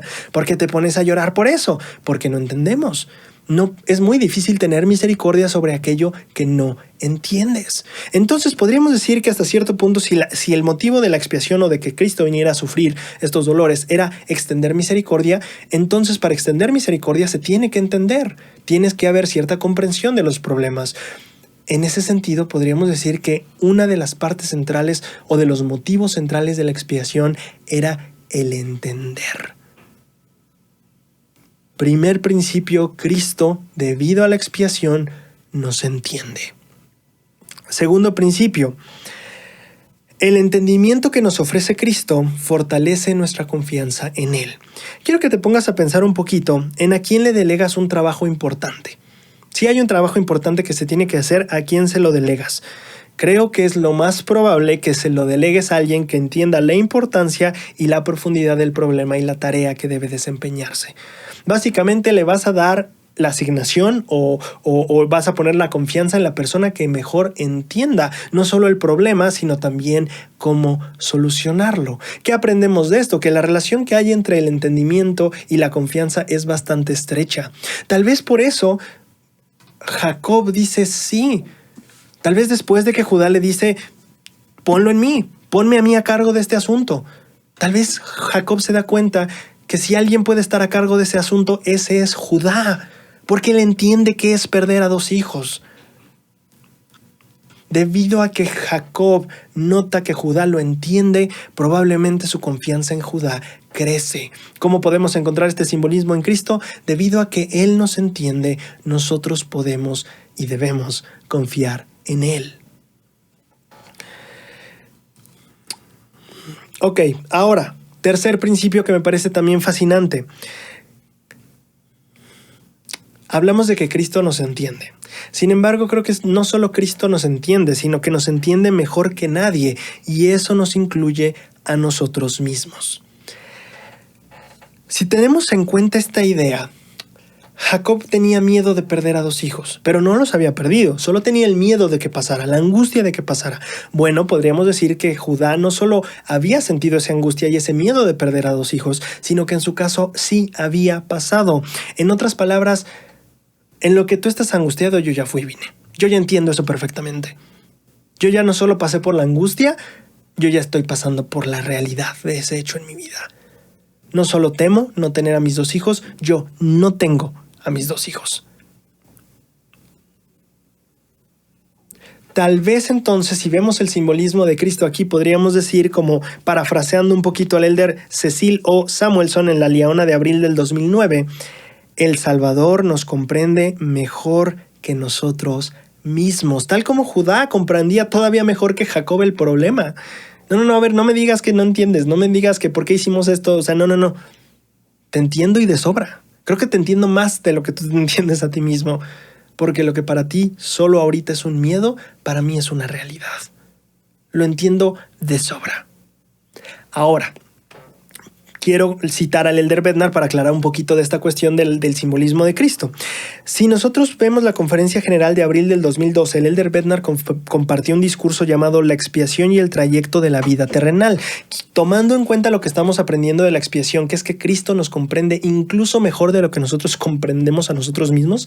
Quiero que tomes eso en cuenta mientras leemos lo siguiente. El Salvador no ha sufrido solo por nuestras iniquidades, sino también por la desigualdad, la injusticia, el dolor, la angustia y la aflicción emocional que con tanta frecuencia nos acosan. No hay ningún dolor físico, ninguna angustia del alma, ningún sufrimiento del espíritu, ninguna enfermedad o flaqueza que ustedes o yo experimentemos durante nuestra vida terrenal que el Salvador no haya experimentado primero. No hay. Cuando nosotros nos sentimos con temor a que algo malo pase, con temor y angustia, tal como Israel se sentía por su segundo hijo, Cristo es ese Judá que nos dice, yo entiendo perfectamente y de sobra. Porque no solo tuve miedo o sentí, ojalá no me pase y pase de mí esta amarga copa y no tenga que beberla, no solo sentí ese no quiero que pase. Sentí que pasara. Yo lo pasé. Bebí la copa. En ese sentido, Judá representa a Cristo en esta historia, en este sentido de nosotros y la expiación, ¿sabes? No hay ningún dolor, ninguna angustia, ninguna flaqueza que ustedes puedan experimentar que el Salvador no haya experimentado primero. El elder Bednar continúa. Es posible que en un momento de debilidad, ustedes y yo exclamemos, nadie me entiende, nadie sabe. Tal vez ningún ser humano sepa, pero el Hijo de Dios sabe y entiende perfectamente, porque Él sintió y llevó nuestras cargas antes que nosotros. Me encanta eso, sí, Él entiende y perfectamente. ¿Por qué? Porque Él ya pasó por ahí. Mucho tiempo antes que tú. Y tal vez a diferencia de Judá, lo hizo a voluntad. Deseo entenderte. Incluso antes de que tú te presentaras con el problema, Él había hecho algo para entenderte desde hace 2000 años.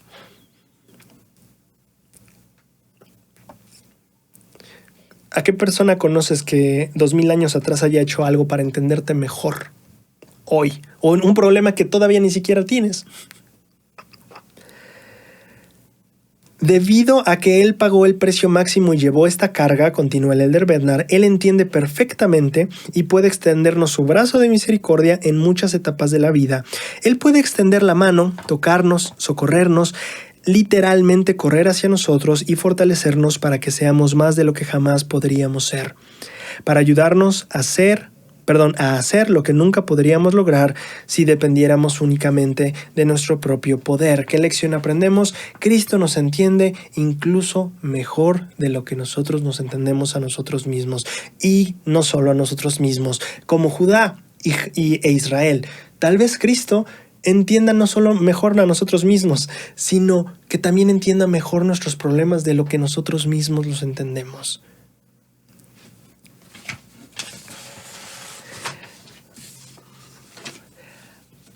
al igual que Judá, o al igual que Jacob, más bien dicho, tal vez nosotros justo ahora nos estemos dando cuenta de lo ilógico o irracional que es no confiar en un ser que entiende mucho mejor que tú los problemas que estás enfrentando.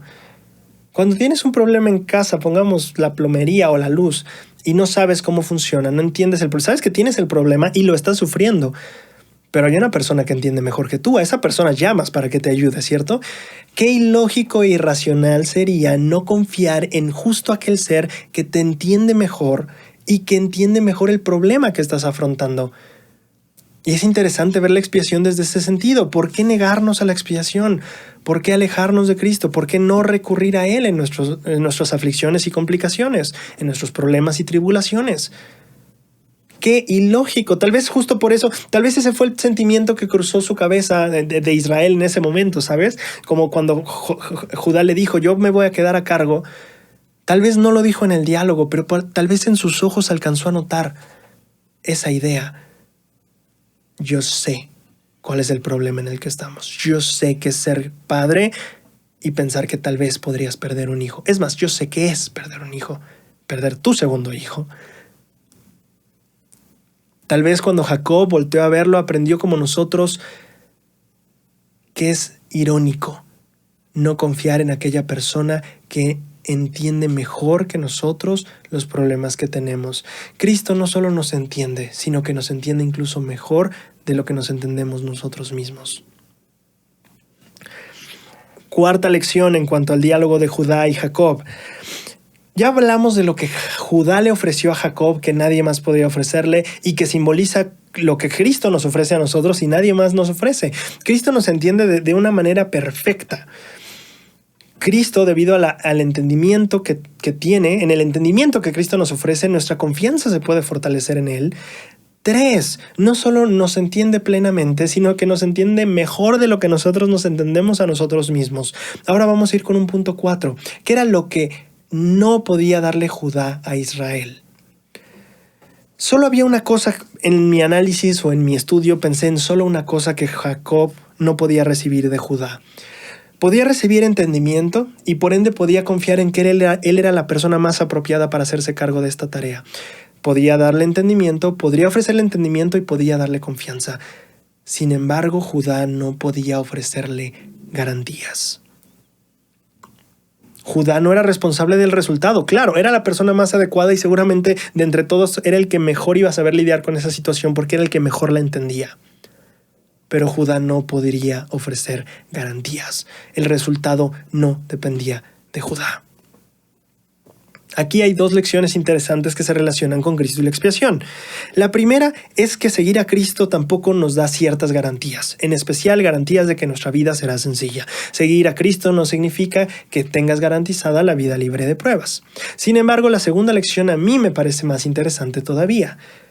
No solo las garantías que Cristo no nos da, sino las garantías que Cristo sí nos da. A diferencia de Judá, Cristo sí puede ofrecernos garantías. Mateo 28:18 registra: toda potestad me es dada en el cielo y en la tierra. Tal vez por eso es que podríamos confiar en sus garantías. A diferencia de Judá, Cristo tiene potestad, tiene autoridad. Y pienso yo, o más bien pensando en cuáles serían las garantías más bellas que podría ofrecerme Cristo, creo que sería un excelente análisis, ¿sabes?, familiar o de estudio de las Escrituras que podrías hacer. Si bien Judá podría ofrecerle entendimiento y confianza es que Jotas y Jotas me revuelvo. Si bien, es que fíjate, es Judá, Job, Jesucristo, todos son Jotas. A ver, entonces, si bien Judá podría ofrecerle entendimiento y confianza a Jacob, hay cosas que no les podía ofrecer. ¿Cuáles son las garantías que Cristo sí nos ofrece en nuestra vida? Creo que es un buen estudio de las Escrituras esa pregunta. Bien, yo quiero hablar de una que me pareció fascinante y que creo que encaja muy bien con el tema que estamos viendo ahorita, el tema de la incertidumbre. Es que, ¿qué va a pasar con mi hijo? ¿Qué va a pasar con mi segundo hijo? Doctrina y Convenios 90:24 tal vez registra lo que para mí podría ser la mejor garantía del Salvador. Escudriñad diligentemente orad siempre, sed creyentes, y todas las cosas obrarán juntamente para vuestro bien si andáis en rectitud. ¿Qué garantía más grande que esa puede haber? En un mundo de incertidumbre, con pruebas constantes, con circunstancias simplemente trágicas, ¿qué mejor garantía que esa? Al final todas las cosas obrarán juntamente para vuestro bien. Judá no podía ofrecer eso, tal vez. Judá no podía decirle, tengo toda potestad de Israel y mira, no te preocupes, tú confía en mí, haz lo que yo te estoy diciendo y todo va a salir bien. No podía garantizar que Benjamín iba a regresar con bien. Pero hay cosas que Cristo sí nos garantiza y esta me fascina. Todas las cosas obrarán juntamente para vuestro bien. No dice cuándo, no necesariamente, pero la promesa y la garantía es esa, y me encanta eso que podemos aprender de esta parte de las Escrituras. Hay garantías que como mortales nadie te puede ofrecer. Esta es una garantía increíble y existe en Cristo. La garantía de escudriñad diligentemente, orad siempre, sed creyentes, y si andáis en rectitud, todas las cosas obrarán juntamente para vuestro bien. Siento como que me cayó una pestaña o algo. Muy bien, ahora quiero ir con la última lección de Judá, que me parece bastante fascinante, y ya es otro segmento de otra parte de la historia de Judá. Esto es, al final de cuentas, Jacob, por alguna razón, sea porque ya era la única opción o porque realmente vio en Judá esa comprensión y pudo extender esa confianza entonces porque él entendía mejor que nadie el problema. Pienso en, ok, ya se llevan a Benjamín, ya están ahí, tú sabes la historia más o menos, o la vas a leer, comen, etcétera, les venden alimento otra vez, se están llevando todo, pero José se asegura de meter una copa en el costal de Benjamín.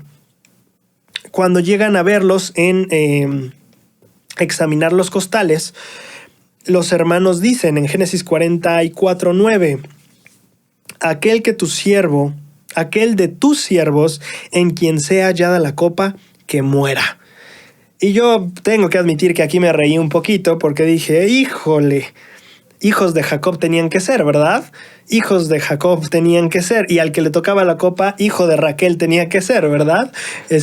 Ya habíamos vivido una escena parecida, quien encuentra el ídolo, que ahí quede, ¿eh? Y Raquel, y siento que esto es muy semejante, me pareció bastante chistoso, dije, bueno, tenían que ser hijos de Jacob al final, ¿no? Con estas propuestas bastante fuertes. Okay, quién sabe, igual era cultural, voy a investigar más eso. Ok, versículo 17, una vez que ya descubren la copa en el costal de Benjamín, se los llevan a José y los hermanos se ofrecen y dicen, ¿saben qué? Obviamente pues no les convenía el trato que habían dicho, ¿verdad? Que muriera Benjamín era justo lo que estaban tratando de evitar, y cuántas veces nosotros, justamente por abrir nuestra boca, acabamos cayendo en aquello que no queríamos caer, pero bueno, otra lección entera que podemos analizar de ahí. Pero bueno, ellos dicen, ¿saben qué? No, nos ofrecemos todos como esclavos. Todos podemos ser tus esclavos, podemos ser tus sirvientes, José. No hay necesidad de quitarle la vida a nadie. Y entonces José les dice en el versículo 17 del capítulo 44, nunca haga yo tal cosa. El hombre en cuyo poder fue hallada la copa, él será mi esclavo. Vosotros id en paz a vuestro padre. Y aquí viene tal vez uno de los momentos más bellos de toda la sección de esta semana de estudio de Ven, Sígueme.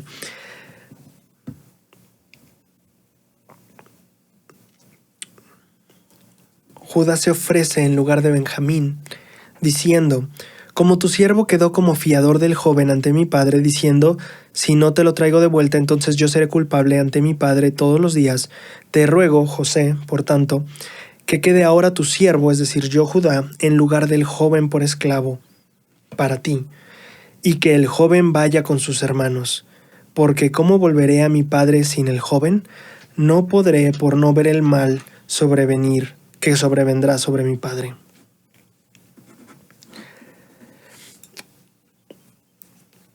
Vemos este momento en el que Judá Y vamos a aprender del arrepentimiento durante estas secciones, ¿verdad? Quiero profundizar en la redención de Judá, si podemos hablarlo de este sentido. Judá se ofrece, dice, hey, no te quedes, que Benjamín no se quede aquí como esclavo, yo me quedo en lugar de él. Yo le dije a mi padre que me hacía responsable, yo me quedo, déjalo ir.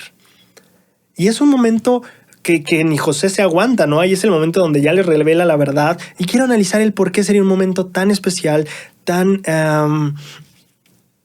emotivo, pero también tan sublime. Quiero hablar de 3 tipos de redenciones que podríamos pensar que Judá estaba buscando en este momento. La primera es la que tal vez todos pensamos en el mismo momento. Bueno, él quería reparar dentro de lo posible los daños físicos que había causado. Quería redimirse ante José, podríamos decirlo en cierto sentido. Y creo que Ben Sigue me sugiere esa idea.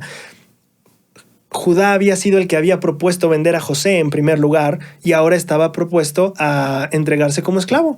Es decir, yo voy a cuidar de mi hermano y estoy dispuesto a poner mi otra mejilla por mi hermano. Ya no lo voy a vender en Egipto, ya no lo voy a vender a mercaderes, ahora voy a ponerme para cuidarlo. Y vemos como ese cambio en Judá, ¿no? Sin embargo, creo que hay algo más ahí. Si nosotros lo vemos bien claramente, parece ser que hay un principio claramente reflejado del arrepentimiento. Piensa en esto. Judá había traicionado a su hermano vendiéndolo como esclavo y ahora él estaba dispuesto a ser un esclavo para salvar a su hermano. Parece ser que en cierto sentido Judá, estaba tratando de restituir. ¿Qué es lo que haces como parte del proceso de arrepentimiento? Bueno, rompí tu lápiz o me robé tu lápiz, te lo repongo. Hice un daño dando a alguien más por esclavo, ahora estoy dispuesto a darme a mí como esclavo. Estuve dispuesto a traicionar a mi hermano vendiéndolo como esclavo, ahora yo estoy dispuesto a ser el esclavo para salvar a mi hermano. Y observamos esta parte del arrepentimiento, de la restitución muy clara en las acciones de Judá. Estoy dispuesto a pagar. Quiero pagar. Ahora, esta era la parte de perdón hacia los daños físicos. Podríamos decir que Judá estaba buscando el perdón de los daños físicos que le había incurrido a José. Pero no solo pensamos en que eran los daños físicos que había hecho o que había causado vendiendo a José como esclavo. Si nosotros vemos el diálogo no termina diciendo, yo no quiero que mi hermano sufra. ¿Qué dice? ¿Por qué es que no quiere hacerlo? Porque, dice el versículo 34, ¿cómo volveré yo a mi padre sin el joven?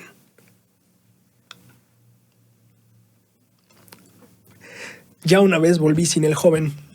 Hace 20 años regresé sin el joven. ¿Cómo podría hacerlo otra vez? No podré por no ver el mal sobrevenir sobre mi padre. Por un lado, podríamos analizar que Judá decía, yo sé que es perder 2 hijos, no quiero que él pase por eso. Y tal vez eso también conmovió a José. Sabemos que hay cosas que faltan de la Biblia, ¿cierto? ¿Cómo sabemos que no es un diálogo donde Judá le explica, permíteme hacer esto, yo perdí a mis 2 hijos y no quiero ver a mi padre pasar por lo que yo pasé?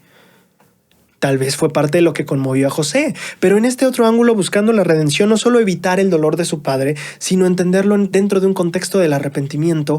Este es el equivalente a decir, una vez ya le hice esto a mi padre, no lo quiero volver a hacer. ¿Qué principio del arrepentimiento es este? El abandonar el pecado, el no volverlo a cometer, ¿cierto? Parece ser que Judá está en todo este proceso de arrepentimiento diciendo, ya quiero restituir y yo voy a ser esclavo, así como un día vendí por esclavo a mi hermano, ¿no? Ahora no quiero volver a caer en el mismo error de haberle arrebatado o dejar a mi padre sin su hijo. No otra vez, no voy a permitir que vuelva a pasar. Y vemos, tal vez esta era parte de la determinación que José vio en Judá y que lo conmovió tanto. Decir, no vuelvo a hacerle esto a mi papá. Nunca quiero volver a caer en esto.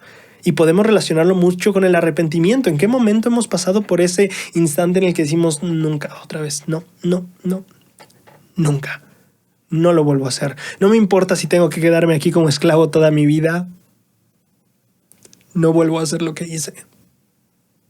No lo vuelvo a hacer. Y vemos este corazón contrito de Judá, dispuesto a hacer lo posible para abandonar el pecado, para no volver a caer en él, por así decirlo, ¿vale?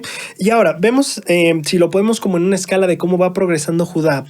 El primero tenía que ver, o el primer principio que analizamos, era buscar la redención ante José. Le hice un daño a José, quiero reparar ese daño dentro de la medida de lo posible, ¿sabes?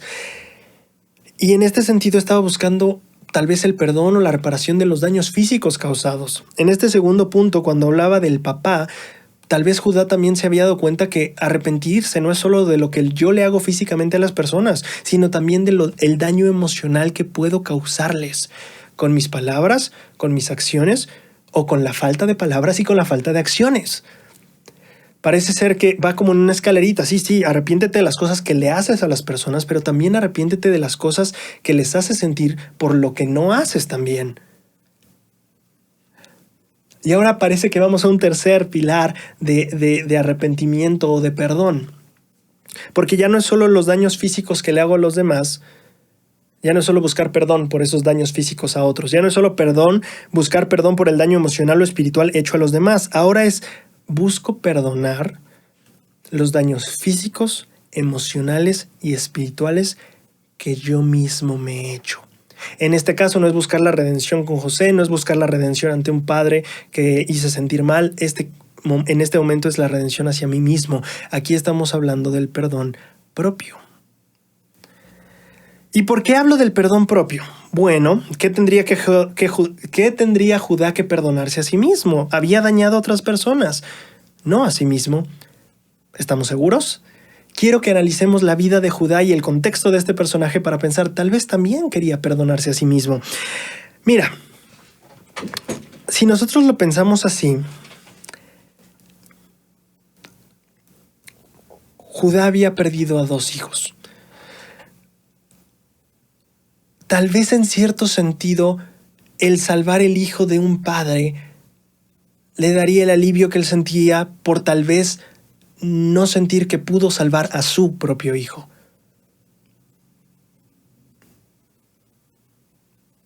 Tal vez podría sentir la redención en ese sentido. No me perdono porque yo perdí a mis hijos, pero si logro salvar al hijo de alguien más, tal vez pueda sentir un poco de paz. Tal vez pueda perdonarme un poco a mí mismo. Tal vez, tan solo un poco me pueda perdonar. Y si pensamos en la lección de perdonarnos a nosotros mismos, es un punto bastante interesante en el que quiero hablar. Doctrina y Convenios 64:10 menciona: a vosotros os he requerido perdonar a todos los hombres. Aquí la lección se empieza a unir con lo que ya aprendimos antes. ¿Te acuerdas que aprendimos que Cristo nos entiende mejor que nadie? Y cuando decimos nadie, ¿eso te incluye a ti mismo? Bueno, tal vez cuando Cristo también dice debes perdonar a todos, cuando dice todos, eso también te incluye a ti mismo. Qué interesante ver estos paralelismos que estamos aprendiendo justo ahora. Cuando Cristo dice nadie, es nadie, y eso me incluye a mí. Cuando Cristo dice todos, eso también me incluye a mí. No solo debo entender que Cristo me entiende mejor que yo mismo, sino también tengo que entender que yo tengo que aprender a perdonarme a mí mismo. Fíjate qué interesante, estas 2 lecciones se están uniendo para darnos un mensaje que a veces regularmente no nos damos. Pensar que Cristo no podría entendernos incluso mejor que nosotros mismos, o pensar que perdonar es hacia los demás, pero olvidamos el perdón propio.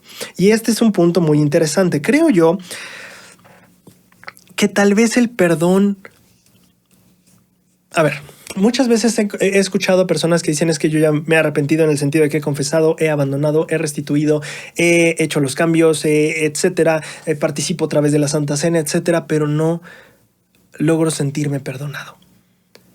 Y muchas veces hemos hablado o he escuchado que justamente tiene que ver con el perdón a uno mismo, lo cual me hace pensar a mí que tal vez el perdón a uno mismo es el gran último paso del arrepentimiento. Quiero repetir eso.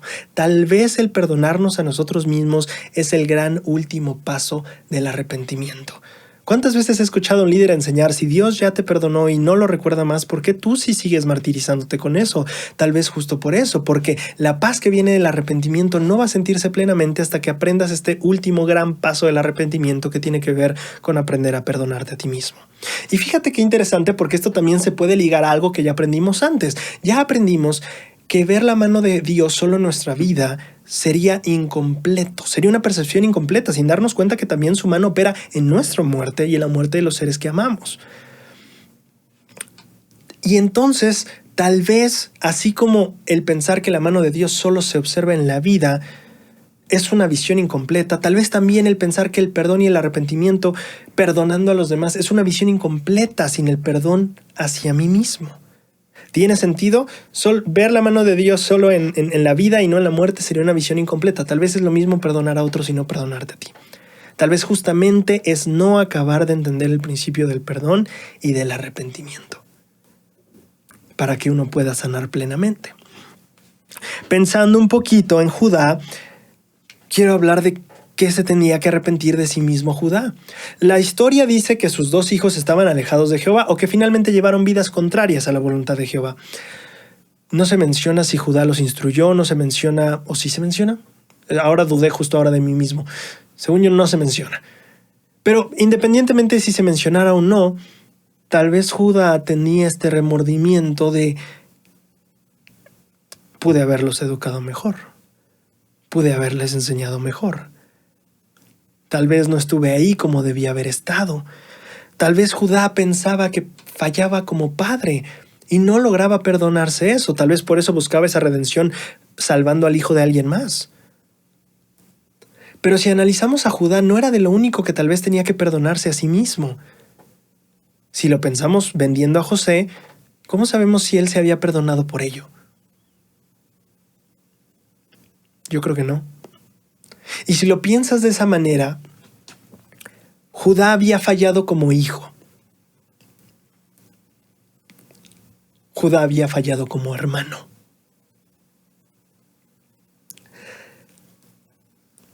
Y tal vez él sentía que también había fallado como papá.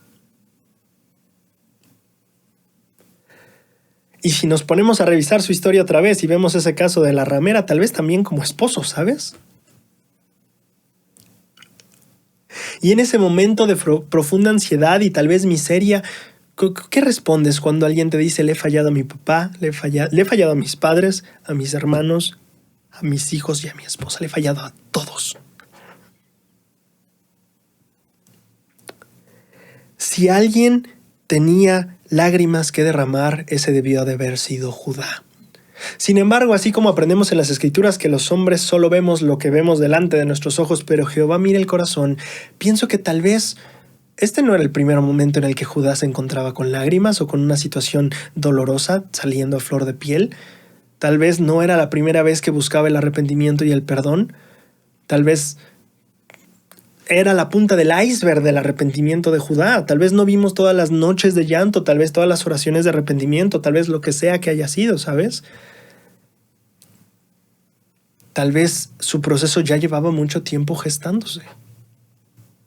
¿Cuánto tiempo tardas en sentirte mal cuando has vendido a un hermano como esclavo? ¿Sabes? No creo que te tardes un mes o 20 años en sentirte culpable. Yo creo que es bastante inmediato, más cuando entregas su túnica y ves a tu padre llorar por ello. ¿Cuál es la lección aquí que quiero enfatizar? Que todos en algún momento somos como Judá. Todos hemos sentido que hemos fallado como hijos o hijas. Todos en algún momento tal vez sentimos que hemos fallado como hermanos o hermanas. Tal vez hemos sentido que hemos fallado como padres o madres, como esposo o como esposa. En algún momento todos hemos tenido esa sensación y como Judá todos hemos tenido que buscar perdón, buscar restituir el daño, buscar no volver a cometer el error y buscar desesperadamente una manera de perdonarnos un poco a nosotros mismos por lo que no hicimos o por lo que hicimos de más.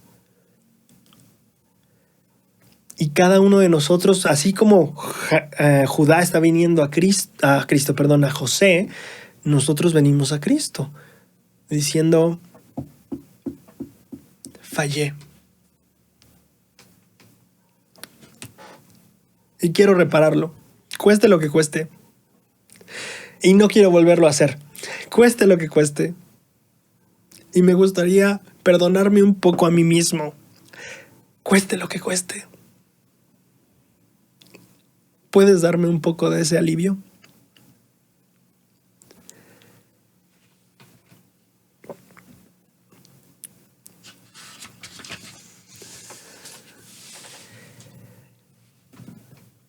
Este punto nos lleva al siguiente punto de nuestra lección y también a nuestro siguiente personaje, José. Génesis 45, 5 al 8 registra parte de su respuesta. Ahora pues, no nos entristezcáis, ni os pese haberme vendido acá, porque para preservación de vida me envió Dios delante de vosotros, pues ya ha habido 2 años de hambre en medio de la tierra y aún quedan 5 años en los que no habrá arada ni siega. Dios me envió delante de vosotros para preservaros un remanente en la tierra y para daros vida por medio de una gran liberación.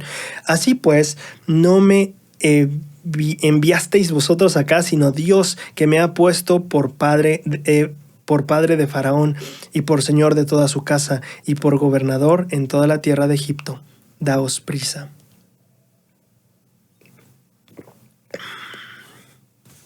Hay 2 lecciones de la respuesta de José que me gustan, que están bastante ligadas.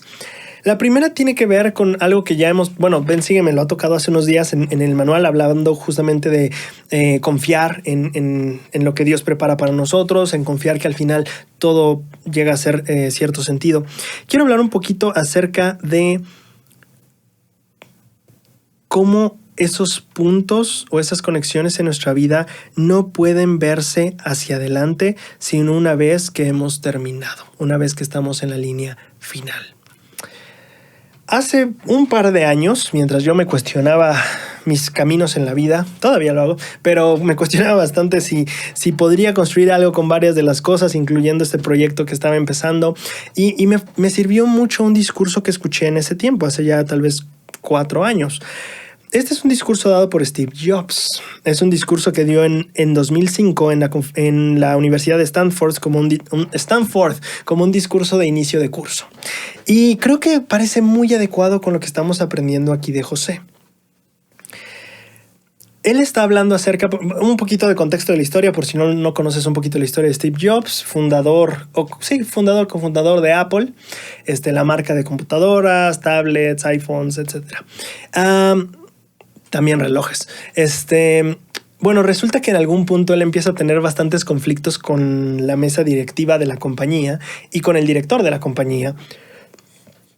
Y resulta que lo sacan de la compañía. Es la compañía que él fundó y lo sacan de la compañía. Entonces él está hablando justo en este discurso de ese momento en el que lo sacan de la compañía que él mismo fundó. Y quiero que tengas muy presente el ejemplo de José pensando en que cuando fue vendido por sus hermanos, tal vez, sabes, Steve Jobs se pudo haber sentido así de, yo fundé esta empresa para todos y ahora ustedes me sacan. Tal vez José se sentía así, ¿no? Oye, ustedes son mis hermanos, se supone que deberíamos apoyarnos y ustedes me están vendiendo. Bueno, quiero que tomes estos paralelismos muy presente a medida que leo un extracto de su discurso. Por supuesto, dice él, era imposible conectar los puntos mirando hacia adelante, pero fue muy claro mirando hacia atrás 10 años después. Nuevamente, no puedes conectar los puntos de tu vida mirando hacia adelante, solo puedes conectarlos mirando hacia atrás. Así que tienes que confiar en que los puntos se conectarán en alguna manera en tu futuro. Porque creer que los puntos se conectarán en el camino te dará la confianza para seguir tu corazón, incluso cuando te desvíes del camino trillado o de lo que convencionalmente debería ser lo bueno que nos pasa, ¿no? Y eso hará toda la diferencia. ¿Cuál era el camino trillado? Bueno, en el sentido de José, el camino típico que debió de haber seguido, pues vivir con su familia feliz y ya está.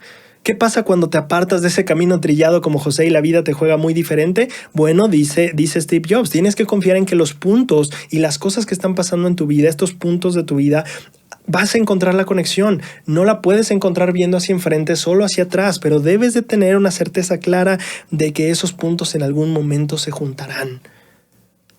Eso te dará la confianza de seguir adelante, dice él. Entonces no lo vi, pero resultó que ser despedido de Apple fue lo mejor que me pudo haber pasado. Durante los siguientes 5 años comencé una empresa llamada Next de computadoras y otra empresa llamada Pixar, que seguramente conocen. Y me enamoré de una increíble mujer que se convirtió en mi esposa. Pixar pasó a crear el primer largometraje animado por computadora del mundo, llamado Toy Story. Y ahora es el estudio de animación más exitoso del mundo. En un giro notable de los acontecimientos, Apple acabó comprando Next, la otra compañía de computadoras que había hecho, y yo regresé a Apple, y la tecnología que desarrollamos en esta otra empresa está en el corazón del renacimiento actual de Apple. Y Lauren y yo tenemos una familia maravillosa juntos. Estoy bastante seguro de que nada de esto habría sucedido si no me hubieran despedido de Apple. Era una medicina, o fue una medicina de sabor horrible, pero supongo que el paciente la necesitaba. A veces la vida te va a golpear en la cabeza con un ladrillo. No pierdas la fe. Creo que me parece muy interesante que podemos pensar en la historia de José justamente con los principios que él enseña aquí, ¿no? Él dice, cuando me corrieron de la compañía que yo fundé, yo dije, pues eso, o sea, está horrible, pero avanzando y confiando, surgieron cosas increíbles. Conocí al amor de mi vida, fundé una compañía que después me compraron y me hizo regresar a Apple, y fundé una compañía que se volvió en un estudio importantísimo de cine. No podía ver cuando salí de Apple eso, pero tal vez fue lo mejor que me pudo haber pasado. Y es que ese es el principio que tenemos que entender. Los eventos en tu vida, como los puntos en un papel, no los puedes conectar viendo hacia enfrente.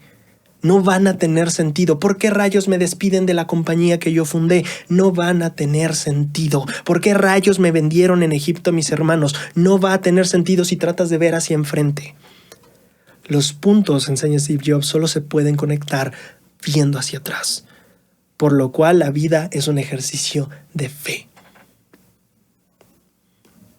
Ahora, creo que esto parte de la lección es ver que esto le daba fortaleza a José para no lamentarse. Así como tal vez si puedes pensar en Steve Jobs, él no se lamentaba que lo hubieran despedido de Apple. Él decía, es lo mejor que me pasó. Creé otra compañía, la vendí, creé otra compañía súper exitosa, se vendió, encontré el amor de mi vida. Fue lo mejor que me pudo haber pasado. Y podemos ver tal vez los paralelismos en José diciendo, hey, tranquilos.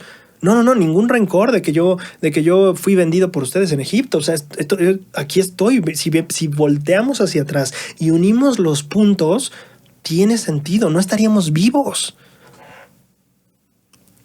Y parece ser que una de las maneras en las que José no guardaba rencor por su pasado, o así como Steve Jobs no vivía frustrado por haber sido despedido de su propia empresa, era justamente ver cómo los puntos se habían unido. Aún los puntos que eran una medicina amarga de tragar, como decía Steve Jobs. Si pensamos, José no vivía diciendo, ay no, pero qué terrible, viví 13 años como esclavo y no, cuántos años me aventé en la cárcel. No vivía lamentándose por los puntos que no le gustaban en su pasado. Vivía agradecido tal vez, viendo cómo esos puntos se conectaban con su presente y le habían llevado a ser la persona que era en ese momento. Ahora, no solo José alcanzaba a perdonar o al no sentir un desperdicio de su vida o no vivir lamentándose y quejándose, una de las maneras era ver los puntos en el pasado y ver cómo se conectaban hacia dónde estaba hoy. Pero hay una segunda lección que quiero mencionar, y es la manera en la que los puntos y verlos hacia atrás puede llevarnos a perdonar y a perdonarnos. Piensen en José como teniendo este momento de Steve Jobs diciendo, es que si no lo hubiéramos hecho, o sea, si ustedes no me hubieran vendido a Egipto, yo no hubiera venido aquí. Si no me hubiera ido después a la cárcel, tal vez no hubiera hecho lo que hice con los sueños de las otras personas, no hubiera conocido después a Faraón, no le hubiera explicado su sueño, no hubiera ayudado a Egipto a lograr todo esto y a tener las reservas y entonces vender comida. Y entonces cuando hubiera hambre, ustedes vendrían a mí y nuestra familia se reencontraría y viviríamos juntos. Tal vez era la única manera en la que podríamos hacerlo así, ¿sabes? Vivir juntos al final. José parece que tiene este momento de unir los puntos hacia su pasado. Se da cuenta, wow, los puntos se unen volteando hacia atrás.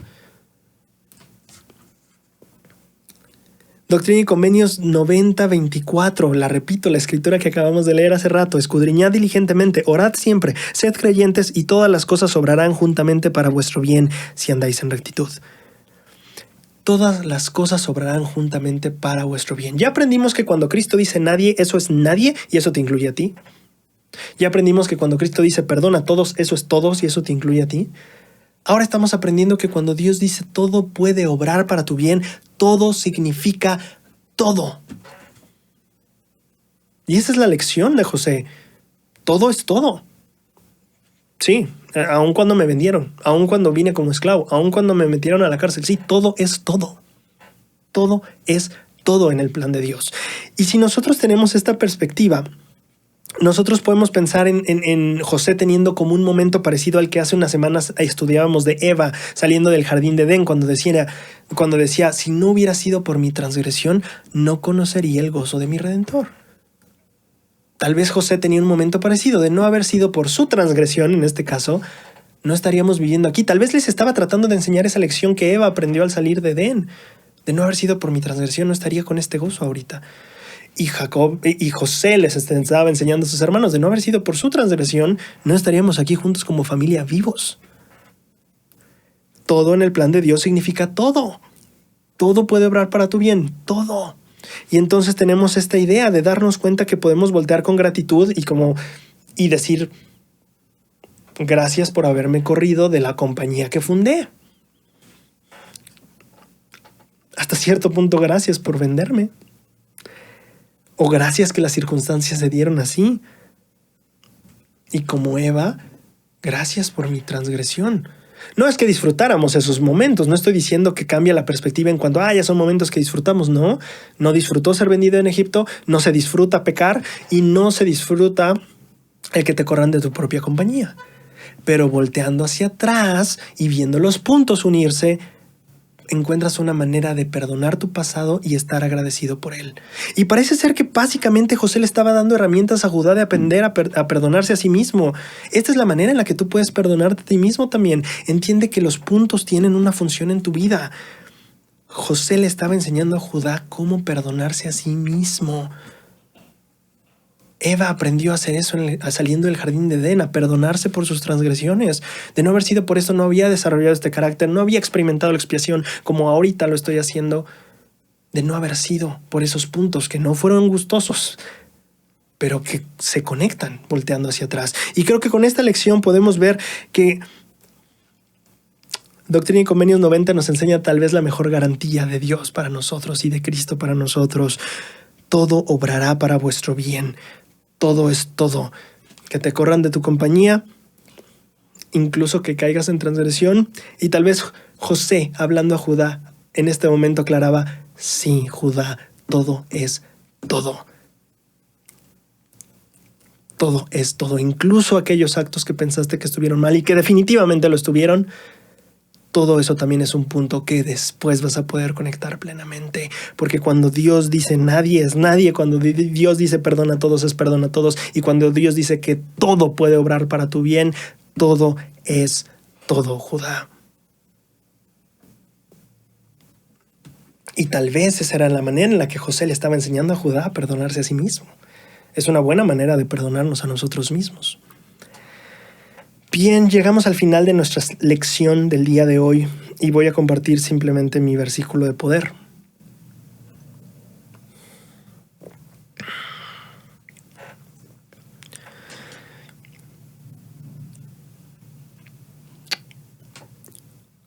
Avanzamos en la historia.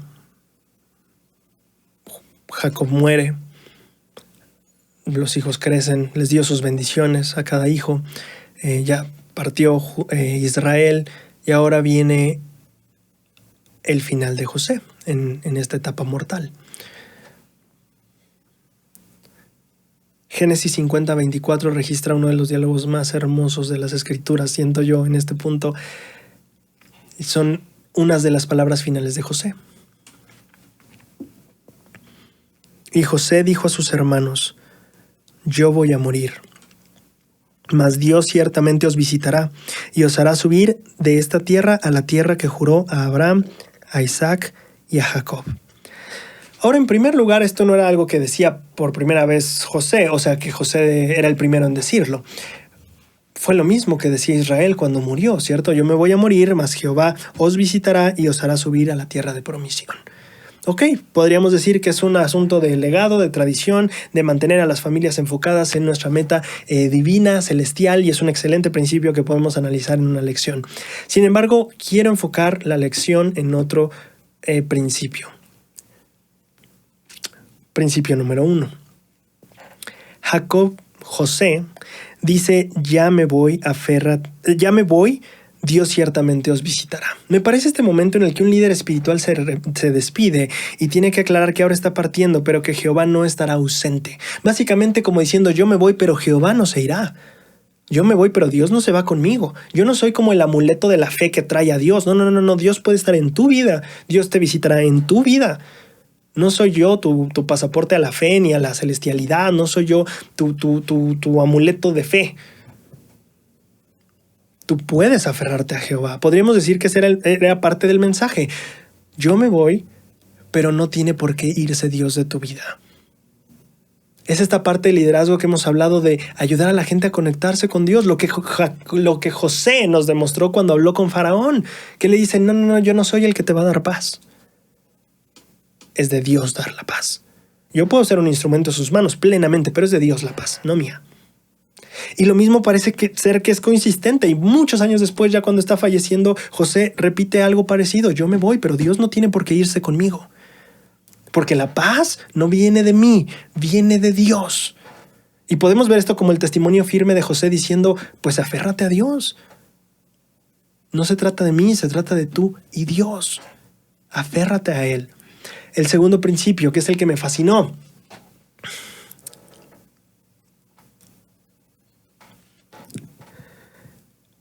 Es José diciéndole a sus hermanos, los puntos se conectan. Piénsalo. José decía, Jehová os visitará. Tal vez como José decía, a mí me visitó. Jehová no te abandona, Jehová sí vendrá. A mí me visitó y tomen mi vida tal vez como ejemplo. Los puntos se conectan. Tal vez ahora me ven partir a mí, como yo me vi separado de ustedes y me fui a Egipto, tal vez ahora me ven partir, pero eso no quiere decir que Jehová no esté en sus vidas. El hecho de que los puntos no se conecten ahorita no quiere decir que no se vayan a conectar o que Dios no vaya a hacer que se conecten. Dios ciertamente vendrá. Tal vez ahora viene una experiencia difícil y te tienes que despedir de un familiar, pero tienes que entender que aunque no lo puedas ver, los puntos se van a conectar. En el futuro no puedes conectarlos viendo hacia enfrente, solo se conectan viendo hacia atrás. Es un acto de fe el caminar en esta vida. Y tal vez esa era parte de la lección que José les estaba dejando a sus hermanos. Aunque vaya mal, confíen.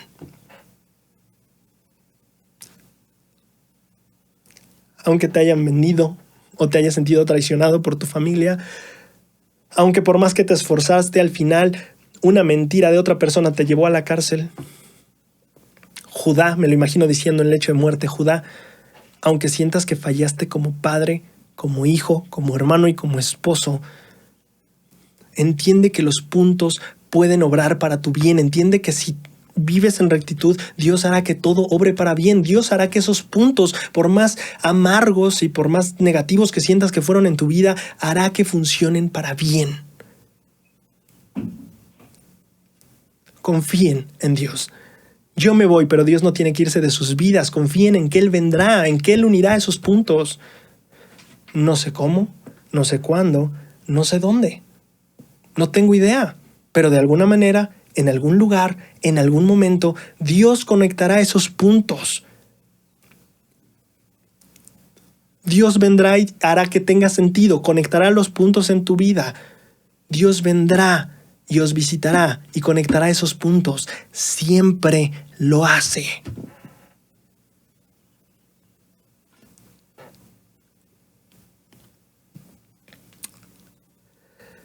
Yo me voy.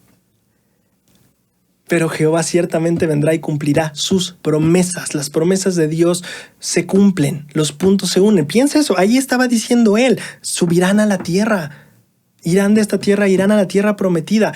Repito, no sé cuándo, no sé cómo, no sé dónde, tal vez en 5 años, tal vez en 10, tal vez en 40, tal vez en 400. No tengo idea, porque los puntos no se unen viendo hacia enfrente, se unen viendo hacia atrás. Pero de que se unen, se unen. Puede que no lo veas ahora porque estás en sufrimiento, puede ser que ahora no tenga sentido, pero Dios vendrá y unirá esos puntos. Él siempre lo hace. Yo me voy, mas Dios ciertamente os visitará. Muchísimas gracias y nos vemos el miércoles.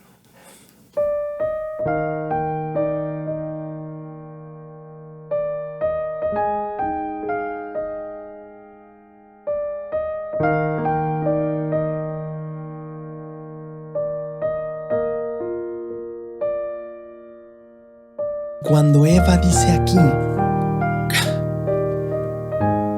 qué bueno por mi transgresión, de no haber sido por mi transgresión, no habría conocido el gozo de la redención.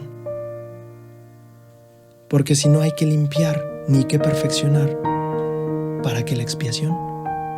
No necesitarías ese poder en tu vida.